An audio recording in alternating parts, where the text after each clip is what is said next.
Doctor JB Raju Bahujan IAS national president పార్స్ వారిని వేదిక మీదకి రావాల్సిందిగా సగవిని కోరుతున్నాను.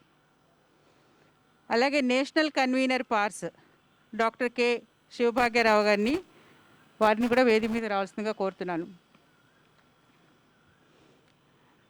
ధర్మో రక్షిత రక్షిత అన్నారు. ధర్మాన్ని మనం రక్షిస్తే అది మనందరినీ రక్షిస్తుందని.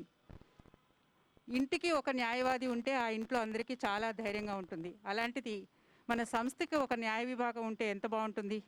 ఆ ఉద్దేశంతోనే మీడియాని న్యాయవాదుల్ని సమన్వయం చేస్తూ కేంద్ర కమిటీలో ఉన్న న్యాయ విభాగంతో ప్రతి అసెంబ్లీలో కూడా ఒక న్యాయ విభాగాన్ని ఏర్పాటు చేసి వారికి అక్కడ స్థానికంగా ఏర్పడే సమస్యలను మద్దతుగా న్యాయవాదులు ఉంటే బాగుంటుందనే ఉద్దేశంతో ప్రత్యేకంగా ఈరోజు న్యాయవాదులతో ఈ చర్చ కార్యక్రమాన్ని ఏర్పాటు చేశారు. ఈ సందర్భంగా విచ్చేసిన మీ అందరికీ మరొకసారి స్వాగతం పలుకుతూ ఈ కార్యక్రమానికి అధ్యక్షత వహించవలసిందిగా శ్రీనివాస్ యాదవ్ గారిని కోరుతున్నాను. ఇక్కడికి వచ్చిన మహానుభావులు లాయర్లందరికీ నా పేరున శుభాభివందనలు తెలియజేస్తున్నా. ఈరోజు ప్రధానంగా పార్స్ యొక్క ఉద్దేశం ఏంటంటే పూలే అంబేద్కర్ రాజనీతి సమితి యొక్క ప్రధాన ఉద్దేశము రాజ్యాధికారము, నిజమైన రాజ్యాధికారం మన చేతులకు రావాల్సిన అవసరం ఉన్నది. దాని యొక్క ఉద్దేశాలు మన కన్వీనర్ గారు శివభాగ్యరావు గారు తెలియజేయడం జరుగుతుంది. ప్రధానంగా ఈరోజు జేబీ రాజు గారు ఇక్కడ ఉన్నారు, చైర్మన్ గారు. అదేవిధంగా ఈ సమావేశానికి వచ్చినటువంటి శారదక్క గారికి, అదేవిధంగా ఈ సమావేశానికి వచ్చిన ఐలయ్య గారికి, వెంకటేష్ యాదవ్ గారికి, పద్మారావు గారికి, మరి అదేవిధంగా మన పూలే అంబేద్కర్ యొక్క ఆశయాలను ముందుకు తీసుకుపోతున్నటువంటి మన కోల జనార్దన్ గారికి, అందరికీ పేరున నా యొక్క నమస్సుమాన్ని తెలియజేస్తున్నాను. ఈరోజు ప్రధానంగా మన యొక్క ఉద్దేశము ప్రతి నియోజకవర్గంలో కూడా ఒక బలమైన లాయర్స్ యొక్క కమిట్మెంట్ ఉన్న వ్యక్తులు, సామాజిక కోణంలో పనిచేసే వ్యక్తులు కావాల్సిన అవసరం ఉన్నది. సమాజంలో ప్రతి వ్యక్తి కూడా న్యాయాన్ని అందుకోగల శక్తిని వాళ్ళకి ఇవ్వాల్సిన అవసరం మనపై ఉన్నది. మన బాధ్యతగా మనం నిర్వర్తించాల్సిన అవసరం ఉన్నది. ఇంతకుముందు కనుక తెలంగాణ అంశంలో కానీ ఇంకా సామాజిక అంశంలో కానీ ఏ విధంగా ఒక న్యాయవాదులు స్వతంత్ర పోరాటంలో ఏ విధంగా చేసారో అదేవిధంగా ఇప్పుడు సామాజిక కోణంలో కూడా న్యాయవాదుల పాత్ర అనేది నిర్వివాద అంశము. వాళ్ళు ప్రధానంగా ముందుండవలసిన అవసరం ఉన్నది. సమాజంలో అన్ని వర్గాలకు కూడా న్యాయము అందించవలసిన బాధ్యత ప్రధానంగా న్యాయవాదుల భుజస్కంధాలపై ఉందని తెలియజేస్తున్నాను. ఈరోజు నేను first requesting our beloved leader and convener of this PARS to address the gathering and explain everything what to be done in this regard. జై భీమ్. ఈరోజు ఈ యొక్క సమావేశానికి అధ్యక్షత వహిస్తున్న శ్రీనివాస్ యాదవ్ గారికి, అదేవిధంగా Guinness book of world record మా పితృ సమానులు అంబేద్కరేట్, అదేవిధంగా ఎన్నో సేవా కార్యక్రమాల్లో ఉన్నటువంటి మనందరి జేబీ రాజు గారికి, నేషనల్ ప్రెసిడెంట్ పూలే అంబేద్కర్ రాజ్యాధికార సమితి వారికి, అదేవిధంగా ఈరోజు విచ్చేసిన అడ్వకేట్స్ అందరికీ, దాంతోపాటుగా భీమారావు గారికి, అదేవిధంగా మా సిడబ్ల్యూసి మెంబర్ అండ్ మెంబర్స్ని ఏ విధంగా దీనిలో తీసుకురావాలి, ఏ విధంగా ఈ మెంబర్షిప్ని కోట్లలోకి తీసుకెళ్లాలనేది ప్రతిరోజు తప్పిస్తున్నటువంటి మా నాయకులు సో వారు ఈ రోజున ఎంత కష్టపడుతున్నారంటే పూలే అంబేద్కర్ రాజ్యాధికార సమితికి డే అండ్ నైట్ మెంబర్స్ అనే విధంగానే ఆయన ప్లాన్ చేస్తూ ఉన్నారు. వారికి మీ అందరికి కూడా నా యొక్క జైభీములు. డియర్ ఫ్రెండ్స్, అసలు ఈరోజు ఎందుకు ఇక్కడ కూర్చున్నాం అనే దాని మీద క్లుప్తంగా మాట్లాడటానికి ప్రయత్నం చేస్తాను. కాన్స్టిట్యూషన్ 74 సంవత్సరాల్లో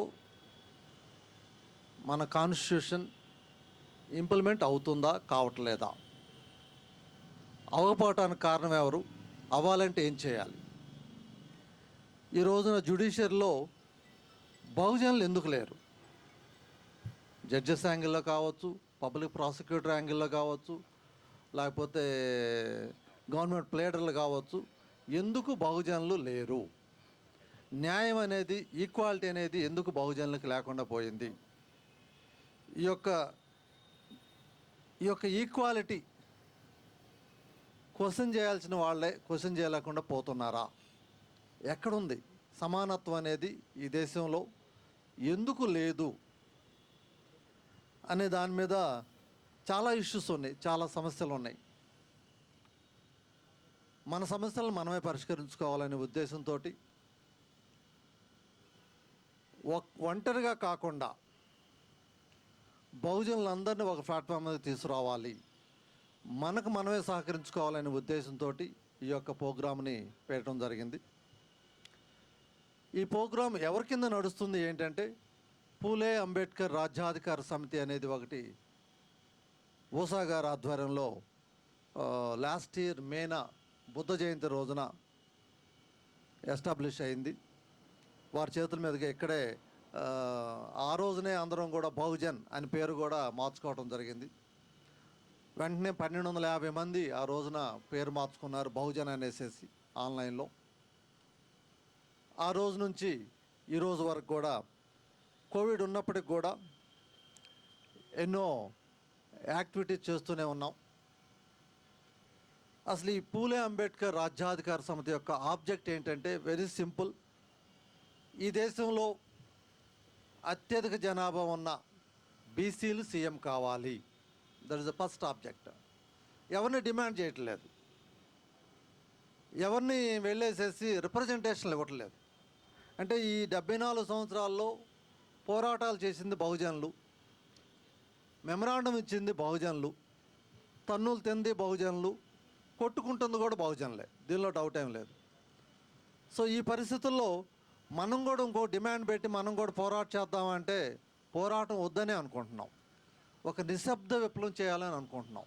ఎందుకంటే ఆర్థికంగా మనం కూడా అంత వెసులుబాటుగా ఉండదు కాబట్టి నిశ్శబ్ద విప్లవం చేయడానికే ప్లాన్ చేస్తున్నాం. బీసీసీఎం కావాలి. రెండోది, దానికి ఎలాగూ ఏంటనేది అత్యధిక జనాభా ఉన్నారు కాబట్టి ఈ రీజన్స్ అన్నీ కూడా మీ అందరికీ తెలుసు. నేను బ్రీఫ్గా చెప్పడానికి ప్రయత్నం చేస్తున్నాను కాబట్టి బీసీసీఎం కావాలి. స్త్రీలకు 50% వాటా కావాలి. సో రెండోది. మూడోది మోస్ట్ ఇంపార్టెంట్, మాకు రిజర్వేషన్లు వద్దు, రిప్రజెంటేషన్ కావాలి. రిజర్వేషన్లు వద్దు, రిప్రజెంటేషన్ కావాలనే దగ్గర చాలామందికి చాలా ఇష్యూస్ ఉన్నాయి. డాక్టర్ బిఆర్ అంబేద్కర్ గారు పోరాడి రిజర్వేషన్లు తీసుకొస్తే వీళ్ళు వద్దంటున్నారు ఏంటి అనేది. అప్పుడున్న జనాభా లెక్కల ప్రకారం బీసీలకు కూడా రిజర్వేషన్ ఇవ్వాలనేసి డాక్టర్ బిఆర్ అంబేద్కర్ గారు 340లో చెప్పడం జరిగింది. కొన్ని పరిస్థితుల వల్ల ఎస్సీలకు రిజర్వేషన్ స్టార్ట్ అయింది, ఎస్టీలకు కూడా పెట్టారు. అసలు రిజర్వేషన్ అనే వర్డే కాన్స్టిట్యూషన్ లేదన్న విషయం మీకు చెప్పాల్సిన అవసరం లేదు, మీ అందరికి తెలుసు. రిజర్వేషన్ అనే వర్డ్ కానీ 50% రిజర్వేషన్ అనేది కూడా ఎక్కడా లేదు కాన్స్టిట్యూషన్లో. కానీ 50% రిజర్వేషన్ అనేసి ఇట్లా పలుకుతూనే ఉన్నాం. అదొక మైండ్లో ముద్రించబడింది. ఆ రోజుల్లో ఎస్సీ జనాభా 10% ఉండటం వల్ల ఎక్కువ రిజర్వేషన్ ఇచ్చారు, 15% ఇచ్చారు, న్యాయమే, అది రిజర్వేషన్. ఎస్టీ జనాభా కూడా తక్కువగా ఉండటం వల్ల 6% ఉండటం వల్ల 7% ఇచ్చారు, అది న్యాయమే.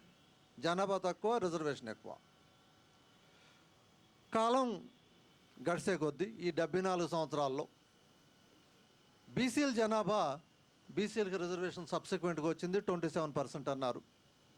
బీసీల జనాభా గవర్నమెంట్ లెక్కల ప్రకారం, గవర్నమెంట్ లెక్కలంటే మినిస్ట్రీ ఆఫ్ స్టాటిస్టిక్స్లో నేషనల్ శాంపిల్ సర్వే అనే ఒక ఆర్గనైజేషన్ ఉంది. వారి లెక్కల ప్రకారం 2016లో వారి లెక్కల ప్రకారం బీసీలు 41% అన్నారు, ఎస్సీలు 20% అన్నారు, ఎస్టీలు 9% అన్నారు, ఓసీలు 30% అన్నారు. ఇది వాళ్ళ లెక్కలు, మనం చెప్పిందేం కాదు. మండల కమిషన్లో లెక్కలు వేరుగా ఉన్నాయి. అది ఇంతవరకు ఎవరు కూడా దాన్ని ఇంప్లిమెంట్ చేయాలనేసి అడిగినా కూడా ఇంతవరకు ఇంప్లిమెంట్ కాలేదన్న విషయం మనందరికీ తెలుసు.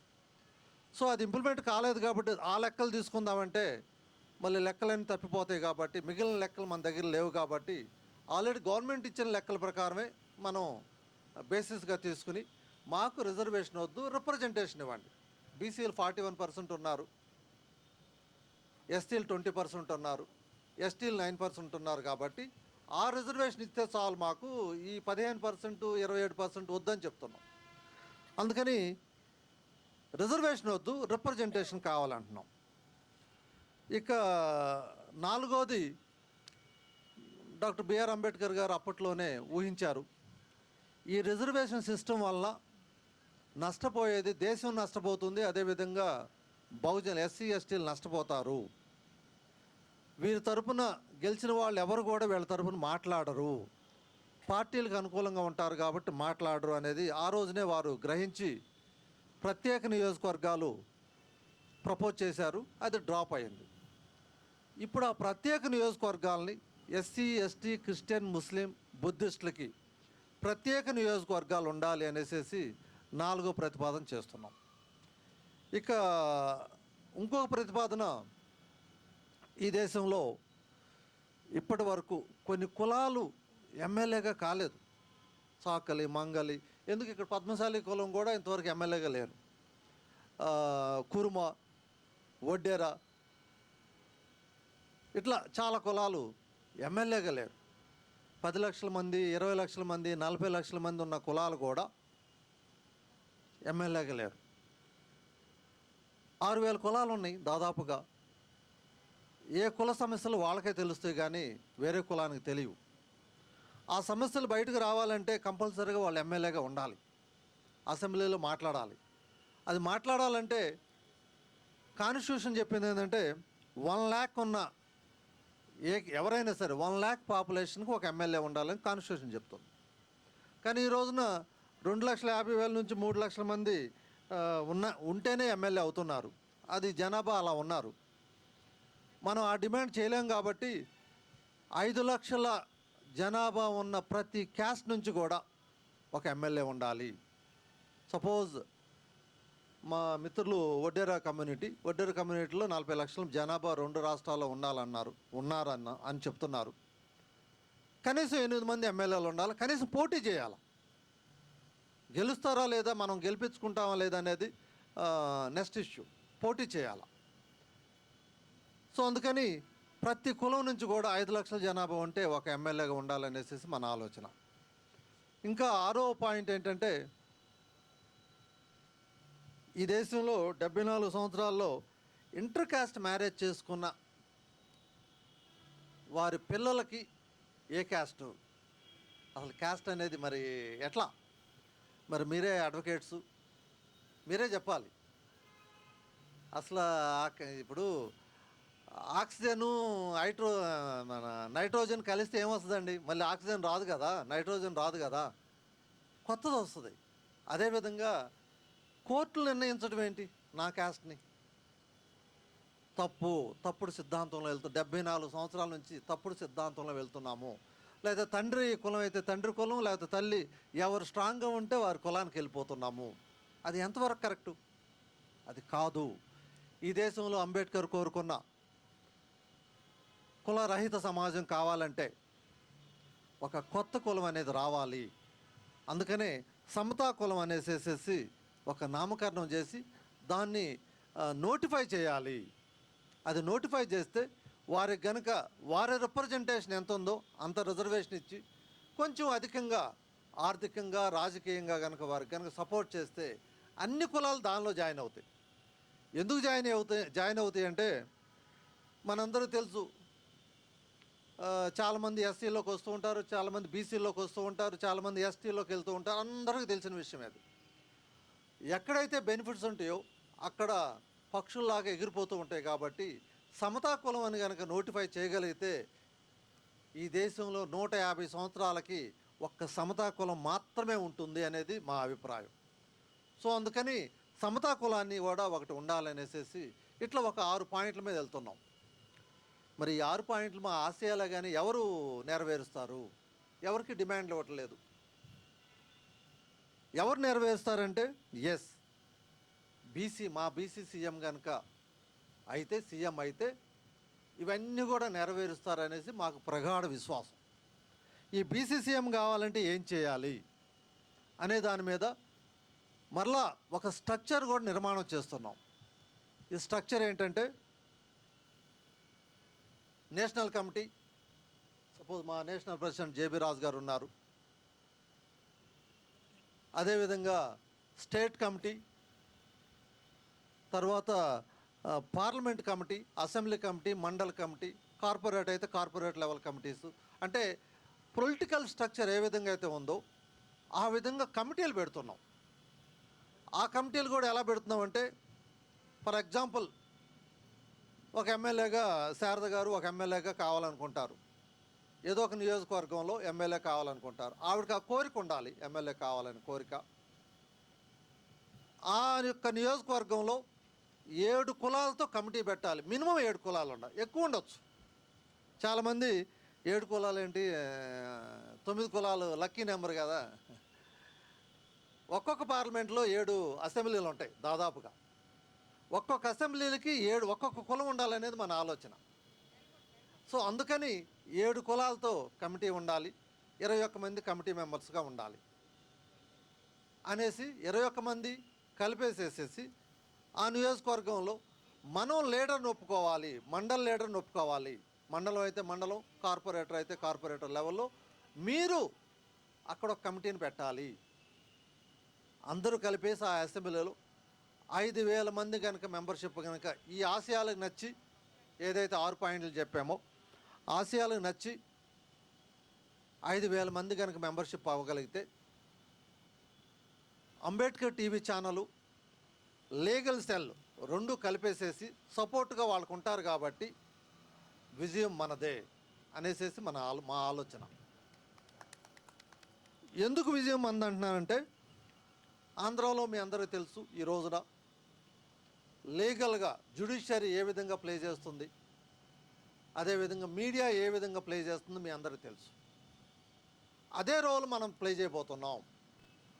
ఒక్క నియోజకవర్గంలో 5,000 మంది కనుక మెంబర్స్ అయితే 1,00,000 మంది మెంబర్స్ జాయిన్ అవుతారు. ఫర్ ఎగ్జాంపుల్, ఎందుకంటే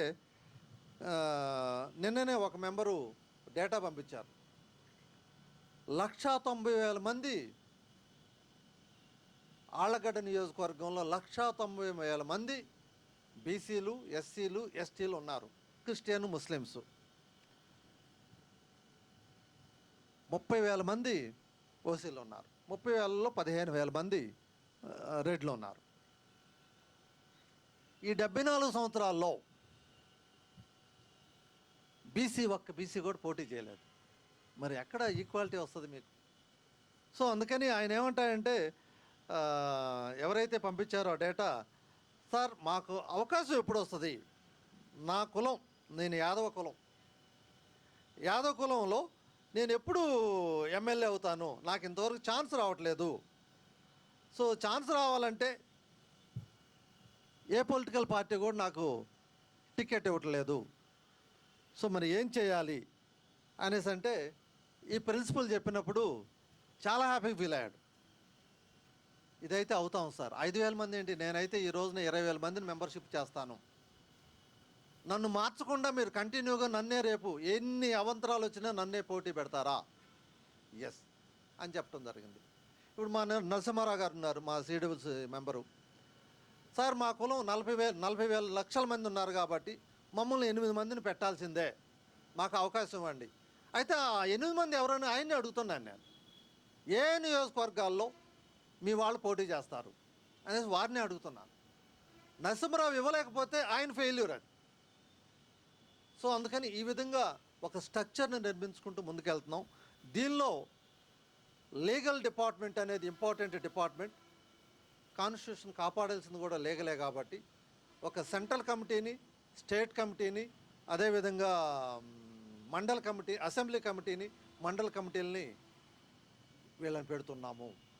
సో దీనికి మరి సెంట్రల్ కమిటీలో వీరిని ఇంపార్టెంట్ రోల్ ప్లే చేయమనేసి శ్రీనివాస్ గారిని అడిగిన వెంటనే, సార్ మేము అప్పటి నుంచో పోరాటం చేస్తున్నాం బహుజన్ కాన్సెప్ట్ మీద, మేము రెడీ, 100% మేము మీకు ఉంటాము, లాయర్లు అందరిని కూడా నామినేట్ చేస్తాము, సో లాయర్లు ఎక్కడ ఏ సమస్య వచ్చినా సరే పోరాటం నడుస్తుంది అనేసి చెప్పుకొచ్చారు. నేనేమడుగుతున్నానంటే, పోరాటం కాదు, ఎక్కడెక్కడ మండల్ కమిటీలు, అసెంబ్లీ కమిటీలు, పార్లమెంట్ కమిటీలు, స్టేట్ కమిటీలు, అదే సెంట్రల్ కమిటీలు ఏదైతే ఈ కమిటీలు ఉన్నాయో, ఈ కమిటీలకి ఎక్కడ సమస్య వచ్చినా ఎక్కడ కేసు వేయాలో అక్కడ కేసు వేయండి, కొంతకాలం ఫ్రీ సర్వీస్ చేయండి అని చెప్తున్నాం, కొంతకాలం చేయండి అని చెప్తున్నాం. ఫ్రీ సర్వీస్ చేసిన తర్వాత నాకేంటి అనేది కూడా ఒకటి వస్తుంది, జనరల్గా వస్తుంది మాకేంటి అనేది.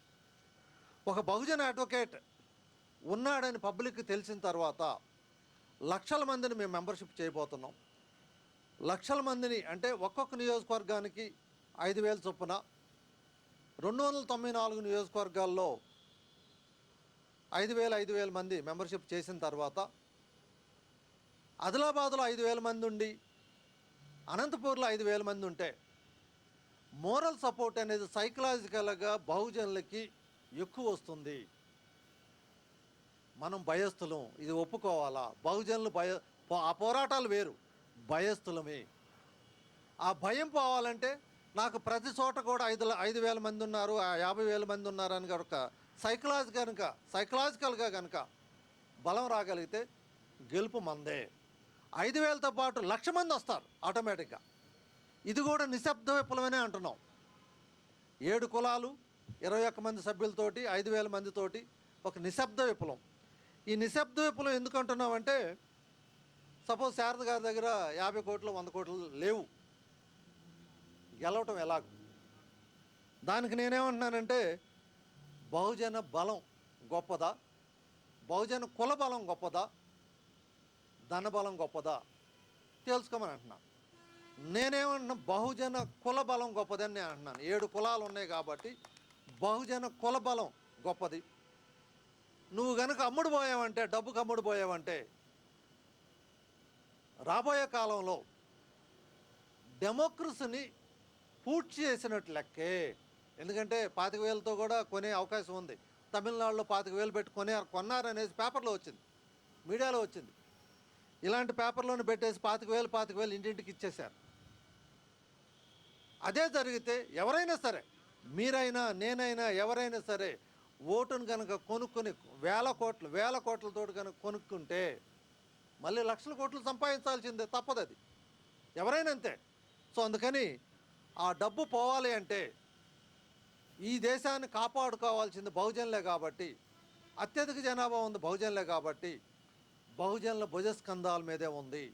అందుకని బహుజన కుల బలం గొప్పగా ఉండాలనేసేసి, ఆ గొప్పగా ఉంటే సైలెంట్ అండర్ కరెంట్ అనేది వెళ్తుంది కాబట్టి, 7 కులాలు అక్కడ ఉంటాయి కాబట్టి అండర్ కరెంట్ అనేది ఉంటుంది కాబట్టి, అంబేద్కర్ టీవీ ఛానల్లో శారద గారికి 7 కులాలు సపోర్ట్ చేస్తున్నాయి, 5,000 మంది సపోర్ట్ చేస్తున్నారు అని కనుక అంబేద్కర్ టీవీ ఛానల్, స్నేహ టీవీ, ప్రజాపాలన పేపర్ వీటిల్లో కనుక డైలీ కనుక రాగలిగితే మనోధైర్యంతో పాటు గెలుపు ఈజీగా అవుతుంది అనేసి మా ఆలోచన. సో ఈ గెలుపులో ప్రతి ఒక్క బహుజనుడు కూడా పార్టిసిపేట్ అవ్వగలిగితే, అంటే పాలసీలు వద్దు, థీరీలు మనకు ఎక్కువగా ఉంటాయి. నేను ఇందాకే మనోడితో కూడా చెప్తున్నాను, ఓసీలకు థీరీలు లేవు, బహుజనులకు థీరీలు ఎందుకు? ఒకటే థీరీ, రాజ్యాధికారానికి వెళ్ళాలి. ఒకళ్ళని తిట్టడం ఎందుకు? రెడ్డులను తిట్టాలి ఎందుకు? తిట్టడం ఎందుకు? బ్రాహ్మిన్స్ని ఎందుకు తిట్టాలి? చౌదరీస్ని ఎందుకు తిట్టాలి? అగ్రవర్ణ అనేసి మీరెందుకు తిట్టాలా? నువ్వు తిట్టుకో, first become a member first of all. So అవన్నీ ఏం చేయకుండా, తిట్టే కార్యక్రమం అనేది పెట్టుకోకుండా మనల్ని మనం పొగిడే కార్యక్రమం పెట్టుకోగలిగితే, శారద గారు మంచివారు అంటే మంచివారనే వెళ్ళిపోతుంది. శారద గారా అని దీర్ఘం తీసామంటే సగం తోక కట్ చేసినట్లు లెక్క. సో అందుకని ఆ తోకలా కాకుండా ఆవిడేదో థీరీ చెప్పింది అనుకో, ఆ థీరీకి నేను మళ్ళీ కౌంటర్ ఇచ్చాను అయిపోద్ది. థీరీలు వద్దు, ఒకటే థీరీ, బీసీసీఎం కావాలి, ఏదైతే ఆరు ప్రిన్సిపల్ పెట్టుకున్నామో ఆ 6 ప్రిన్సిపల్స్ని ఎందుకంటే చాలా కూలంకషంగా నరసింహారావు గారు కానీ జేబీ రాజు గారు కానీ శ్రీనివాస్ యాదవ్ కానీ చాలామందితో కూర్చొని డిస్కస్ చేసాం ఇదంతా కూడా. చాలామంది బీసీసీఎం ఏంటి అని కూడా అన్నారు. మేము ఎస్సీసీఎం కాకుండా బీసీసీఎం ఏంటి, ఎప్పటి నుంచో మేము పోరాడుతున్నాం ఎస్సీసీఎం కావాలని. ఎందుకు ఎస్సీసీఎం కావాలి అని కూడా కొంతమందిని అడగటం జరిగింది. అడిగితే వాళ్ళు ఏమన్నారంటే అణగాడిన వర్గం కాబట్టి, డిప్రెస్డ్ క్లాస్ కాబట్టి ఎస్సీసీఎం కావాలన్నారు. ఇంకా కొంతమంది ఏమన్నారంటే బీసీలే తిరగబడుతున్నారు ఎస్సీల మీద, అలాంటప్పుడు వాళ్ళని ఎలా ఒప్పుకుంటాము. ఇంకా చెప్పాలంటే అట్రాసిటీ కేసులు బీసీ మీదే ఉన్నాయి, అలాంటప్పుడు బీసీలు ఎలా. ఇవన్నీ కూడా వాస్తవాలను కూడా మనం ఒప్పుకోవాలా. ఈ వాస్తవాలకు నా సమాధానం ఏంటంటే, నేను చెప్తున్న సమాధానం ఏంటంటే, ఆయన సీఎం కావాలంటే నిన్ను మచ్చిక చేసుకోవాలా, ఎస్సీలని ఎస్టీలని మచ్చిక చేసుకోవాలా. తప్పనిసరిగా నీ దరిదాపుల్లో ఉంటాడు కాబట్టి ఎట్టి పరిస్థితుల్లో అలాంటివి జరగవు. రెండోది, డిప్రెస్డ్ క్లాస్ అంటే ఎస్సీలు డిప్రెస్డా, ఎస్టీలు డిప్రెస్డా, డీనోటిఫైడ్ ట్రైబ్స్, ఇంతవరకు ఆధార్ కార్డు కూడా లేని 3 కోట్ల మంది ఉన్నారు ఈ దేశంలో. గవర్నమెంట్ లెక్కలు అవి, నేను చెప్పేదేం కాదు. 3 కోట్ల మందికి ఆధార్ కార్డు కూడా లేదు. మరి వాళ్ళు డిప్రెస్డా? సో డిప్రెస్డ్ క్లాస్కి ఇవ్వాలనుకుంటే డీనోటిఫైడ్ ట్రైబ్కి ఇవ్వాలి. వాళ్ళకి ఇస్తే నీకు ఇష్టమా? మళ్ళీ దానికి ఇష్టం లేదు, ఎస్సీలకి ఇష్టం లేదు. సో అందుకని మేము తీసుకున్న ప్రిన్సిపల్ ఏంటంటే, అత్యధిక జనాభా ఉన్నారు కాబట్టి ఈ దేశంలో వారికి ఇవ్వటం న్యాయము అనేది చెప్పడం జరిగింది. ఇంకా ఇప్పటి వరకు నువ్వు 4%, 0.1%, లేకపోతే 5% ఉన్న వాళ్ళకి ఓట్లేసి గెలిపించావు కదా, 40% ఉన్న వాళ్ళకి ఓట్లేసి గెలిపిద్దాం ఈసారి, ఎందుకు చేయకూడదు అనేది కూడా చెప్పడం జరిగింది. ఇంకోటి ఏం చెప్పానంటే, ఇప్పటి వరకు ఎస్సీలని అఫీషియల్గా చంపింది 4% ఉన్న సోదరులు చంపారు, 5% ఉన్న రెడ్లు కూడా చంపారు. కారం చెడు కావచ్చు, తరిమి తన్నారు అన్న విషయం మనందరికీ తెలిసిన విషయం. కారం చెడు కావచ్చు, సుండూరు కావచ్చు, నీరుకొండ కావచ్చు, రకరకాల ప్లేసుల్లో తన్నారని. మరి బీసీలు ఎక్కడ అధికారంలో ఉండి తనలేదు కదా, ఒకసారి ఛాన్స్ ఇద్దాం. సో ఇలా కారణాలు చెప్పుకుంటూ ముందుకెళ్తున్న టైంలో ఎస్సీలకు కూడా కరెక్టే కదా, హైయెస్ట్ పాపులేషన్ ఉన్న వాళ్ళకి బీసీలకు బీసీసీఎం అందాము అనేసి చాలామంది మనతో వస్తున్నారు. ఇప్పటి వరకు దాదాపుగా 10,000 మంది ఎలాంటి ప్రచారం లేకుండా 10,000 మంది మెంబర్స్గా చేరారు. సో ఈ మెంబర్షిప్ అనేది సపోజ్ శ్రీనివాస్ యాదవ్ గారికి శ్రీనివాస్ గారు సార్, మన ఎవరు పద్మారావు గారు, ఆయన కేసు కూడా వేశాడు కోర్టులో, ఆన్లైన్లో ఎట్లాగూ అనేసి ఓటింగ్ ఎలాగని పద్మారావు గారు కేసు వేశారు, ఆయన ఆర్గ్యూ చేశారు. సో అందుకని మేమేమంటున్నామంటే ఆన్లైన్లోనే మెంబర్షిప్ చేయాలి అంటున్నాం. ఆన్లైన్లో ఎందుకు మెంబర్షిప్ చేయాలంటే, ఆన్లైన్లో మెంబర్షిప్ చేయటం వల్ల ఏ నియోజకవర్గాల్లో ఎంతమంది ఉన్నారు అనేది తెలుస్తుంది, ఎవరి ద్వారా ఎంతమంది మెంబర్షిప్ అయ్యారని కూడా తెలుస్తుంది. సపోజ్ శారద గారు రేపు నేను 5,000 మందిని కాదండి 50,000 మందిని చేశారని చెప్తారు. రేపు చెప్తే రికార్డు చూస్తే తెలిసిపోతుంది, 5,000 చేశారా 50,000 చేశారో తెలిసిపోతుంది. కాబట్టి సో ఆన్లైన్లో చేయాలి అంటున్నాం. ఆన్లైన్లో చేయలేకపోతే ఏం చేయాలి? శారద గారు కొన్ని అప్లికేషన్లు తీసుకుని అప్లికేషన్లు అన్నింటిని కూడా మళ్ళీ ఆఫీస్కి ఇస్తే మన ఆఫీస్ స్టాఫ్ దాన్ని ఆన్లైన్లో కన్వర్ట్ చేస్తున్నారు. సో ఆన్లైన్ అనేది కంపల్సరీగా, ఇది కూడా ఎందుకు కంపల్సరీ చేశామంటే, గవర్నమెంట్స్ ఏమంటున్నాయంటే ఇప్పుడు దాకా ఉన్న ప్రభుత్వాలన్నీ కూడా అసలు మీకు ఓట్లు ఎక్కడ ఉన్నాయి, అవన్నీ మావి కదా అంటున్నారు. బీసీ ఓట్లు మీకు ఏడేయండి, వాళ్ళందరూ మావాళ్ళు. ఎస్సీ ఓట్లు మీకు ఎక్కడ ఉన్నాయి, వాళ్ళంతా మావాళ్ళు. ఎస్టీ మావాళ్ళు, మీ వాళ్ళు కాదు. మీరు పోరాటాలు చేస్తున్నారు, చేసుకోండి. గేదెలు కావాలా, బర్రెలు కావాలా, గొర్రెలు కావాలా, ఏది కావాలో తీసుకోండి. అంతేగాని మీరు ఓట్లు మీవని చెప్పొద్దు.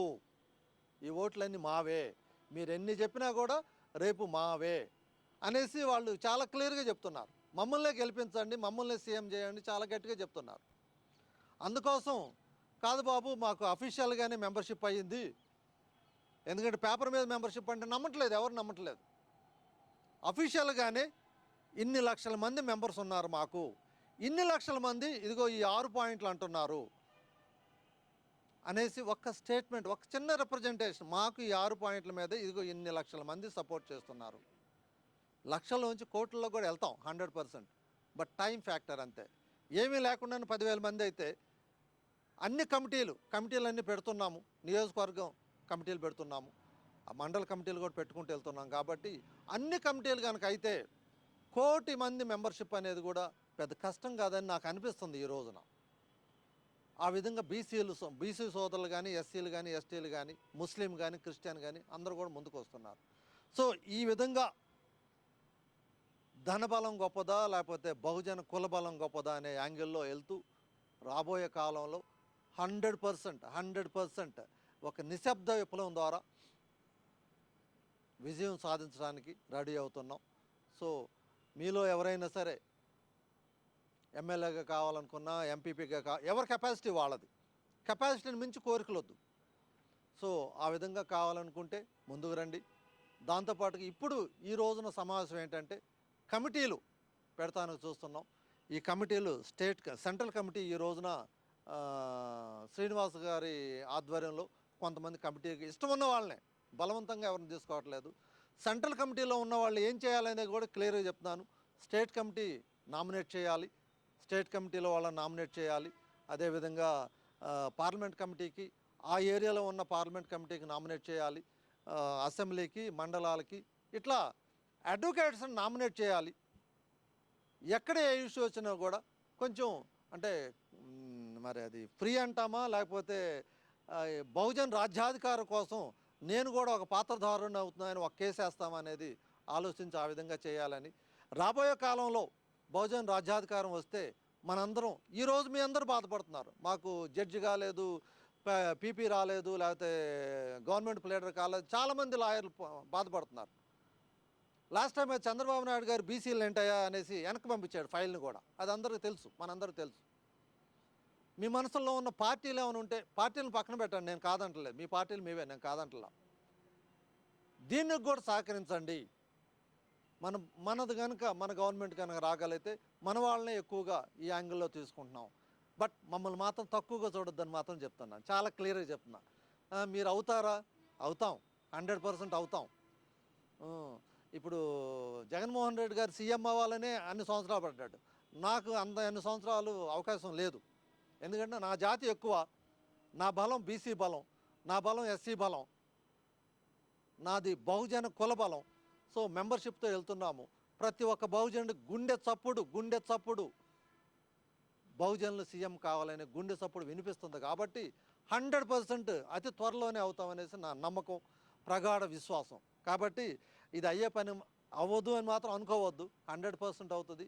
అయిన రోజున జడ్జిలు కావచ్చు, లేకపోతే పీపీలు కావచ్చు, ఏదైనా కూడా మనం చేసుకునే అవకాశం ఉంటుంది. ఇది చేయకుండా మాకు అన్యాయం నడుస్తుందని పోరాటం చేస్తే రాదు అనేసి మాత్రం మనస్ఫూర్తిగా చెప్తున్నాను. దాంతోపాటుగా మన ప్రొఫెషన్ కూడా పెరుగుతుంది. అరే మన కోసం పోరాడుతున్నారు, ఎవరో లాయర్ అంటే పలానా శారద గారు అనేసి కనుక అక్కడ కనుక తెలిస్తే కొన్ని కేసులు వస్తాయి, ఆటోమేటిక్గా వస్తాయి. దీనిలో కూడా మన వ్యాపారస్తులను మనం ప్రమోట్ చేసుకోవాలి, మన ప్రొఫెషనల్ని మనం ప్రమోట్ చేసుకోవాలనేది ఆలోచన. బహుజన డాక్టర్స్ అసోసియేషన్ కూడా పెడుతున్నాం షార్ట్లీ. సో ఈ విధంగా ముందుకెళ్తున్నామండి. సో సెంట్రల్ కమిటీలో ఎవరెవరు ఇంట్రెస్ట్గా ఉంటారో ఒకళ్ళిద్దరితో, ముగ్గురితో, నలుగురితో అయినా పెట్టుకుని, లేదు నేను నా అసెంబ్లీకే పనిచేస్తా అని ఎవరన్నా అసెంబ్లీకే చేసే విధంగా ఎవరెవరు చేస్తారనేది మీ ఇష్టం. సో మీరు ఆ విధంగా చేస్తారని ఆశిస్తున్నాను. సో ఇది ఎందుకంటే లైవ్ అవుతుంది కాబట్టి ప్రోగ్రాం లైవ్ అవుతుంది. అదేవిధంగా 2 రాష్ట్రాల్లో ఉన్న అడ్వకేట్స్ అందరూ కూడా చూసే అవకాశం ఉంటుంది. మీ ద్వారా కూడా ఈ మెసేజ్ వెళ్తే త్వరలో 294 నియోజకవర్గాల్లో 294 కావచ్చు, లేకపోతే 10,000 మంది అడ్వకేట్స్ కావచ్చు, కమిటీలు పెట్టాలనేది ఆలోచన. సో ఈ విధంగా చేస్తారని ఆశిస్తున్నాను. ఏ డౌట్ ఉన్నా సరే యు ఆర్ మోస్ట్ వెల్కమ్, అడగడానికి తప్పులేదు. ఓన్లీ ఒకటే సిద్ధాంతం, బహుజన రాజ్యాధికారం, బీసీసీఎం, వీటి మీదే. సో ఆ విధంగానే వెళ్ళాలని కోరుకుంటున్నాను. మరి శ్రీనివాస యాదవ్ గారి ఆధ్వర్యంలో ఈ కమిటీలు ఎలా చేస్తారని, ఎలా చేపిస్తారో చేపించాలనేసి, బహుజన రాజ్యాధికారం కోసం మీ శ్రమ కూడా కావాలి, కాన్స్టిట్యూషన్ కూడా కాపాడుకోవాల్సిన అవసరం ఉందనేసి చెప్తున్నాను.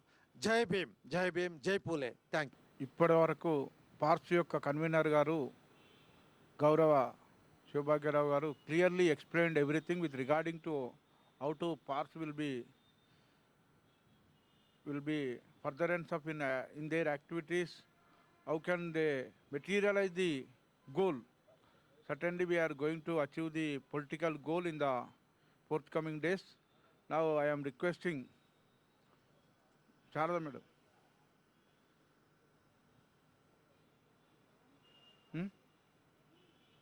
మీరు మాట్లాడండి. ఇదే సబ్జెక్ట్ ఇదే మాట్లాడండి.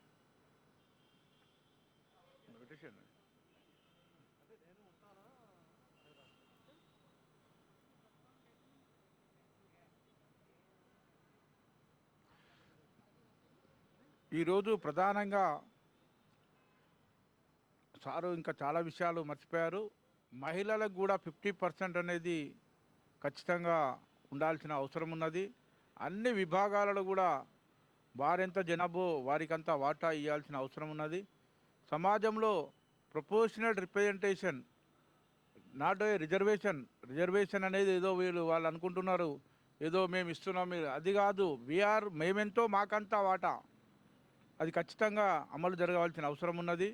అదేవిధంగా ఈరోజు రాబోయే రోజులల్లో ప్రతి ఒక్కరికి ఆత్మగౌరవం రావాల్సిన అవసరం ఉన్నది. 74 సంవత్సరాల ఇండిపెండెన్స్ తర్వాత కూడా ఆత్మగౌరవం లేకుండా గుడిసెలు కూడా చాలా దీనమైన పరిస్థితుల్లో చాలామంది ఇప్పటికీ కోట్లాది మంది బతుకుతున్నారు. తెలుగు రాష్ట్రాలనే ఒక కోటి జనాభా మామూలుగా చిన్న చిన్న గదులలో జీవనం కొనసాగిస్తున్నారు. కాబట్టి ఖచ్చితంగా వాళ్ళందరూ బహుజనులే, వాళ్ళకు కూడా ఆత్మగౌరవం ఉంది. వాళ్ళకు కూడా ఒక ఆత్మ న్యూనతతో బతుకుతున్న వాళ్ళకి మనం ఆత్మగౌరవం కల్పించాల్సిన అవసరం ఉంది. వాళ్ళకు అండదండగా ఉండాల్సిన అవసరం ఉంది. రాజ్యాంగ ఫలాలను మనం అందించవలసిన అవసరం ఉన్నది. రాజ్యాంగంలో పొందుపరిచిన ప్రతి ఆర్టికల్ను కూడా మనం ఇంప్లిమెంట్ చేయాల్సిన బాధ్యత మనం గవర్నమెంట్ పైన కానీ అదేవిధంగా న్యాయ వ్యవస్థ పైన కూడా మనం తీసుకురావాల్సిన అవసరం ఉన్నది. న్యాయ వ్యవస్థలో కూడా పెనుమార్పులు తీసుకురావాల్సిన అవసరం ఉన్నది. Now I am Sharada madam. ముఖ్యంగా ఇక్కడ విచ్చేసినటువంటి మహానుభావులు మనందరికి కూడా బాగా తెలిసినటువంటి ఒక భీష్మాచార్యుల్లాగా జేబీ రాజు గారు, వారికి నా యొక్క నమస్సుమాంజలి. అలాగే శివభాగ్యరావు బహుజన్ గారికి, అలాగే నాగుల శ్రీనివాస్ గారికి, మరియు నా ముందున్నటువంటి మా అడ్వకేట్స్ సోదర సోదరీమణులందరికీ కూడా నా యొక్క నమస్సుమాంజలి. నేను ఇంతవరకు భాగ్యారావు గారు చెప్పిందంతా విన్నాను. నిజంగా చెప్తే అది చాలా వరకు మనకు అనిపిస్తుంటుంది మనసు లోపల. చాలా బాగా చెప్పారు అసలు.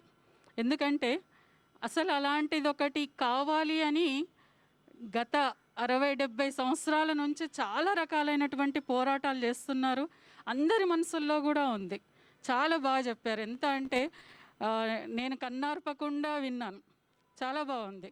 కానీ అది ఎంతవరకు మనం చెయ్యగలుగుతాము అని కూడా క్వశ్చన్ అవసరం లేదు. నాకు తెలిసినంత వరకు ఏదైనా కూడా సాధ్యం కాదు అనే కన్నా అసాధ్యం కాదు అనేది మాత్రం నిజం. అంటే కాస్త ఇటుక పేర్చుకుంటూ వెళ్తే ఖచ్చితంగా ఏదో ఒకటి జరుగుతుంది. ఈరోజు కాకపోయినా రేపైనా కూడా జరుగుతుంది. ఇప్పుడు కేజ్రీవాల్ ఉన్నాడు, ఏమాత్రం అది లేకుండా ఆయన ఒక చీపురు తీసుకొని ఢిల్లీ మొత్తం ఊడ్చిపారేసాడు. అంటే అదొక మామూలు విషయం కాదు. ఒక సామాన్యుడు అతను, ఒక ఎంప్లాయ్. ఈరోజు దూరదృష్టితోటి భాగ్యారావు గారు ఏదైతే చెప్పారో అది ఎందుకు కనుచూపు మేర లోపలనే కనిపిస్తుంది అనుకొని అడుగు వేయడంలో తప్పు లేదు కదా. ఆ రోజు అంబేద్కర్ కూడా అలాగే ఆలోచించారు, చాలా గొప్పగా ఊహించారు. రేపు నేను ఏదైనా ఒకటి చేస్తాను, ఈ సమాజానికి నేను ఏదన్నా ఒకటి చేస్తానని వాళ్ళ అమ్మతో చెప్పేవాడట. వాళ్ళ నాన్న ఇంకా గట్టిగా నమ్మాడు, నా కొడుకు ఇంకో ఏదో చేస్తాడు. కాబట్టి చుట్టూ ఉన్నటువంటి శక్తులు ఎప్పుడైతే పాజిటివ్గా స్పందిస్తాయో, నెగటివ్ వైబ్రేషన్స్ ఎప్పుడైతే లేకుండా పోతాయో, మనము కనే కలలు బిగ్గా ఉండాలి. అబ్దుల్ కలాం ఎప్పుడు చెప్పాడు, మీరు కనే కళ ఎప్పుడు కూడా అలా ఉండాలి, ఖచ్చితంగా మీరు అందుకోగలుగుతారు. మరి కళ కనడం అనేది చాలా ముఖ్యం. అసలు కళనే లేదు, మనకి ఆలోచనే లేదు. ఏ రకమైనటువంటి స్పందనే లేదు అన్నప్పుడు ఏదీ జరగదు, ఏది కూడా మన దగ్గరికి రాదు. మనం వెళ్ళాలి, ఆ కొండను ఢీ కొట్టాలి అనుకుంటే దాని దగ్గరికి మనం పోవాలి. భయం ఏముంది? ఒక్కటేసారి పుడతాం, ఒక్కసారే చనిపోతాం. మరి ఏం చేయాలి? మన వాళ్ళ కోసం ఎంతగానో మనం చేయగలుగుతాం? ఎంత చేస్తే మనం అక్కడి వరకు వెళ్ళగలుగుతాం?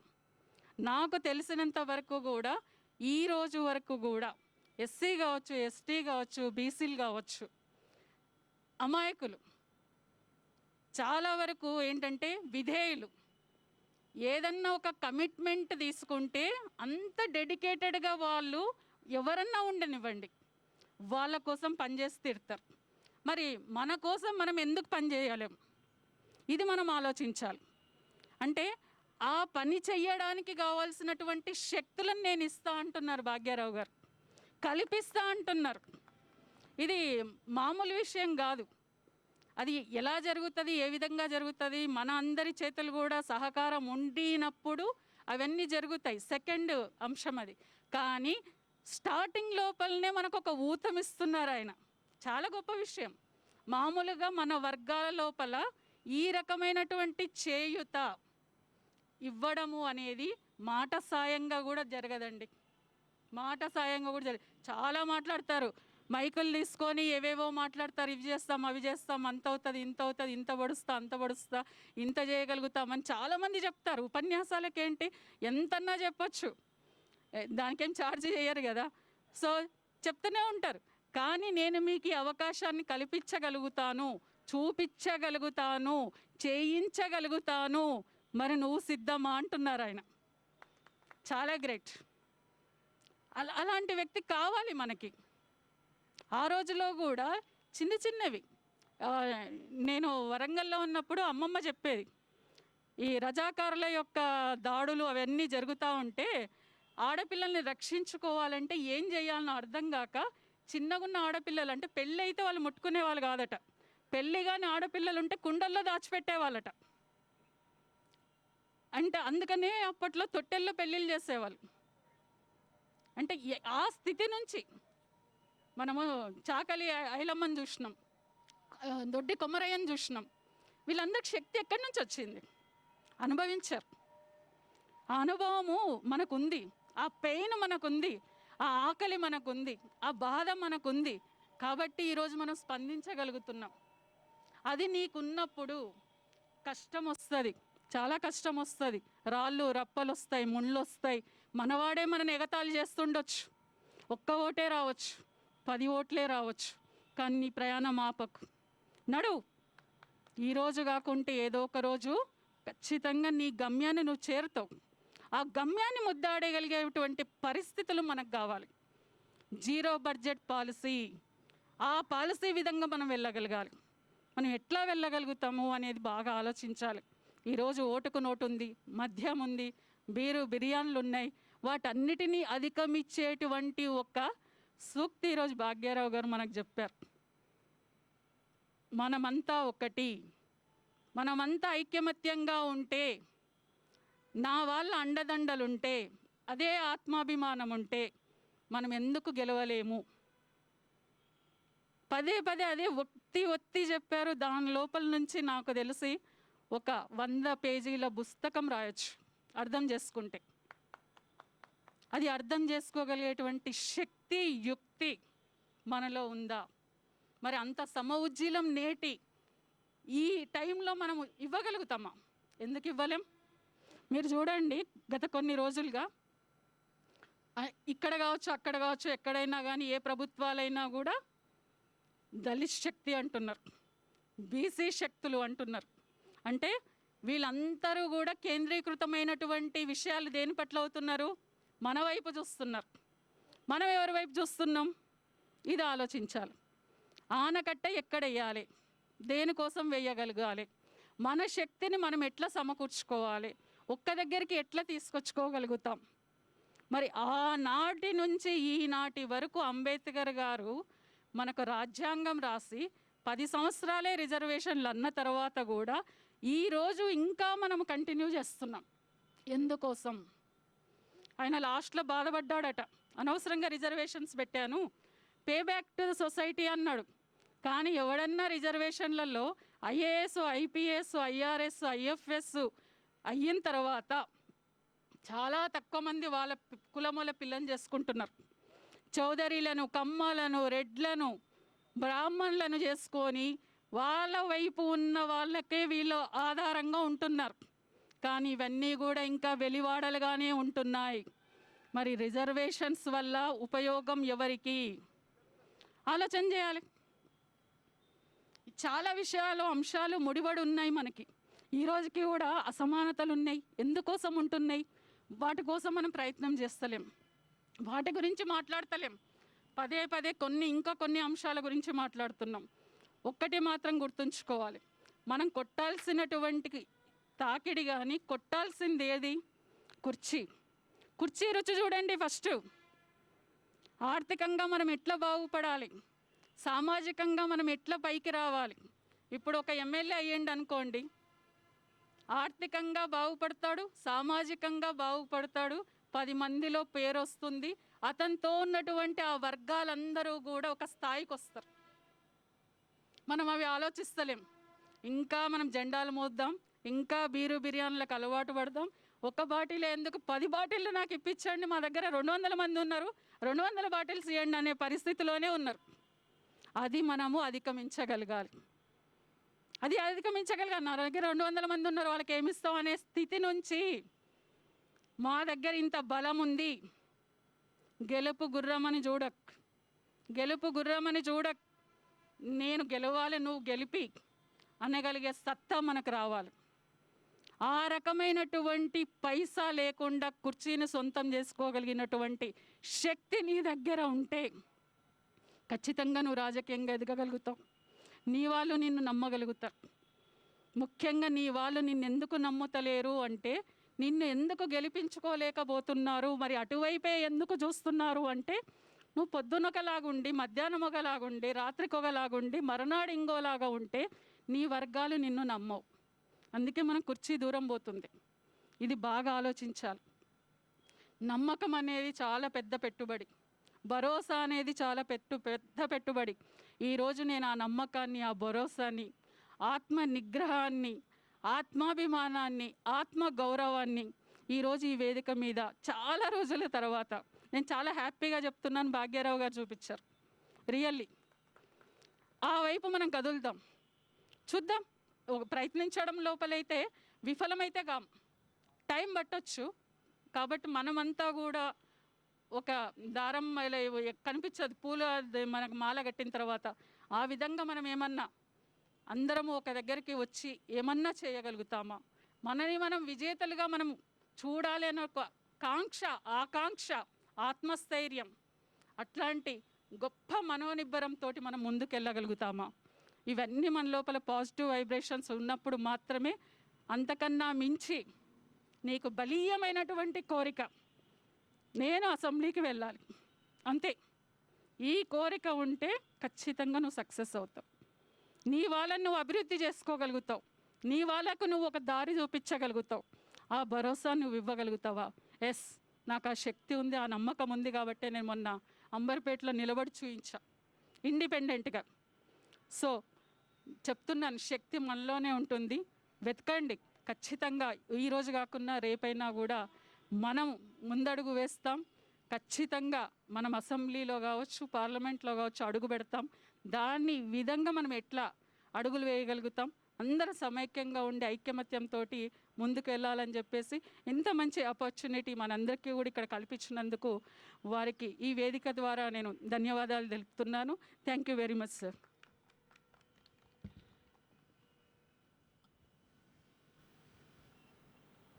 శారదక్క గారు ఒక లిజెండరీ పర్సనాలిటీ.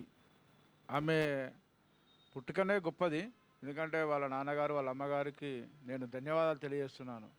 ఎందుకంటే అటువంటి ఒక ఆడపడుచు ఉండడం అనేది కూడా మన అదృష్టమే.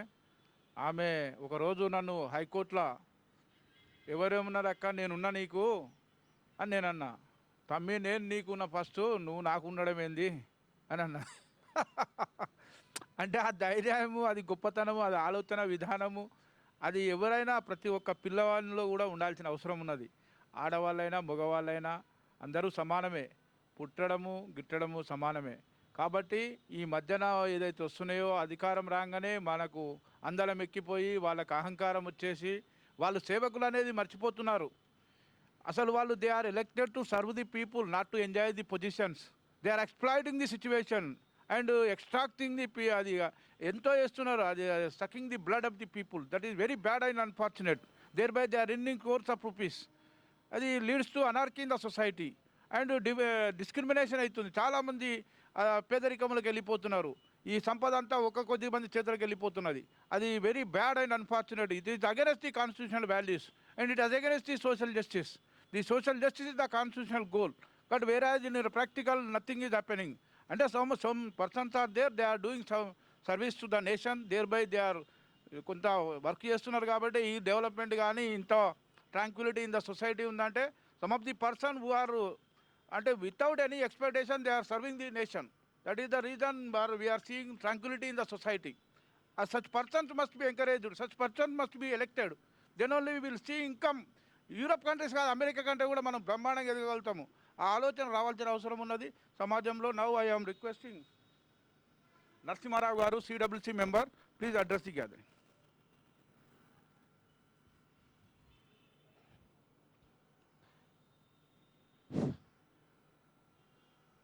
ఈరోజు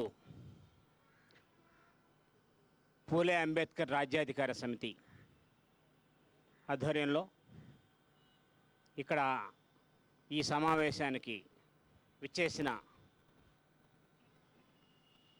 అడ్వకేట్స్ సోదరులందరికీ కూడా పార్స్ పూలే అంబేద్కర్ రాజ్యాధికార సమితి సెంట్రల్ వర్కింగ్ కమిటీ మెంబర్గా మీ అందరికీ నా యొక్క నమస్కారాలు, అభినందనలు తెలియజేస్తున్నాం. మిత్రులారా,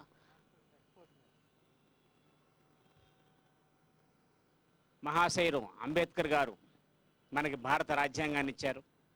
భారత రాజ్యాంగం రచయిత ఒక మహా లాయరు. ఆయన వారసులుగా సామాజిక నిర్మాతలు అంటే సోషల్ ఇంజనీర్స్గా మనందరికీ తెలుసు. I'm also LLM constitutional law. So we are lawyer is the social engineer. He will take all the steps of the society how to build. That is already proved by Dr. B.R. Ambedkar. ఒక రాజ్యాంగాన్ని, భారత రాజ్యాంగాన్ని మనకు అందించి వెళ్ళారు. ఆ రాజ్యాంగంలో సూచించిన the rule of law, the crux of the constitution, rule of law లేదు. కాబట్టి ఈరోజు పూలే అంబేద్కర్ రాజ్యాధికార సమితి ద్వారా మనం దాన్ని సాధిస్తాం, సమసమాజ నిర్మాణం చేసుకుంటున్నామనే భాగంలో మేము గత 6 నెలల నుంచి పూలే అంబేద్కర్ రాజ్యాధికార సమితి నిర్మాణం జరిగి 2 తెలుగు రాష్ట్రాల్లో విస్తరిస్తూ 290 నియోజకవర్గాలను విస్తరిస్తూ ఈ కార్యక్రమంలో భాగంగానే ప్రతి నియోజకవర్గానికి కూడా లీగల్గా బహుజనులకు సమస్యలు ఉంటాయి. కాబట్టి నిత్యం లాయర్లు, సోషల్ ఇంజనీర్స్గా లాయర్ల పాత్ర చాలా ఎక్కువ ఉంటుంది.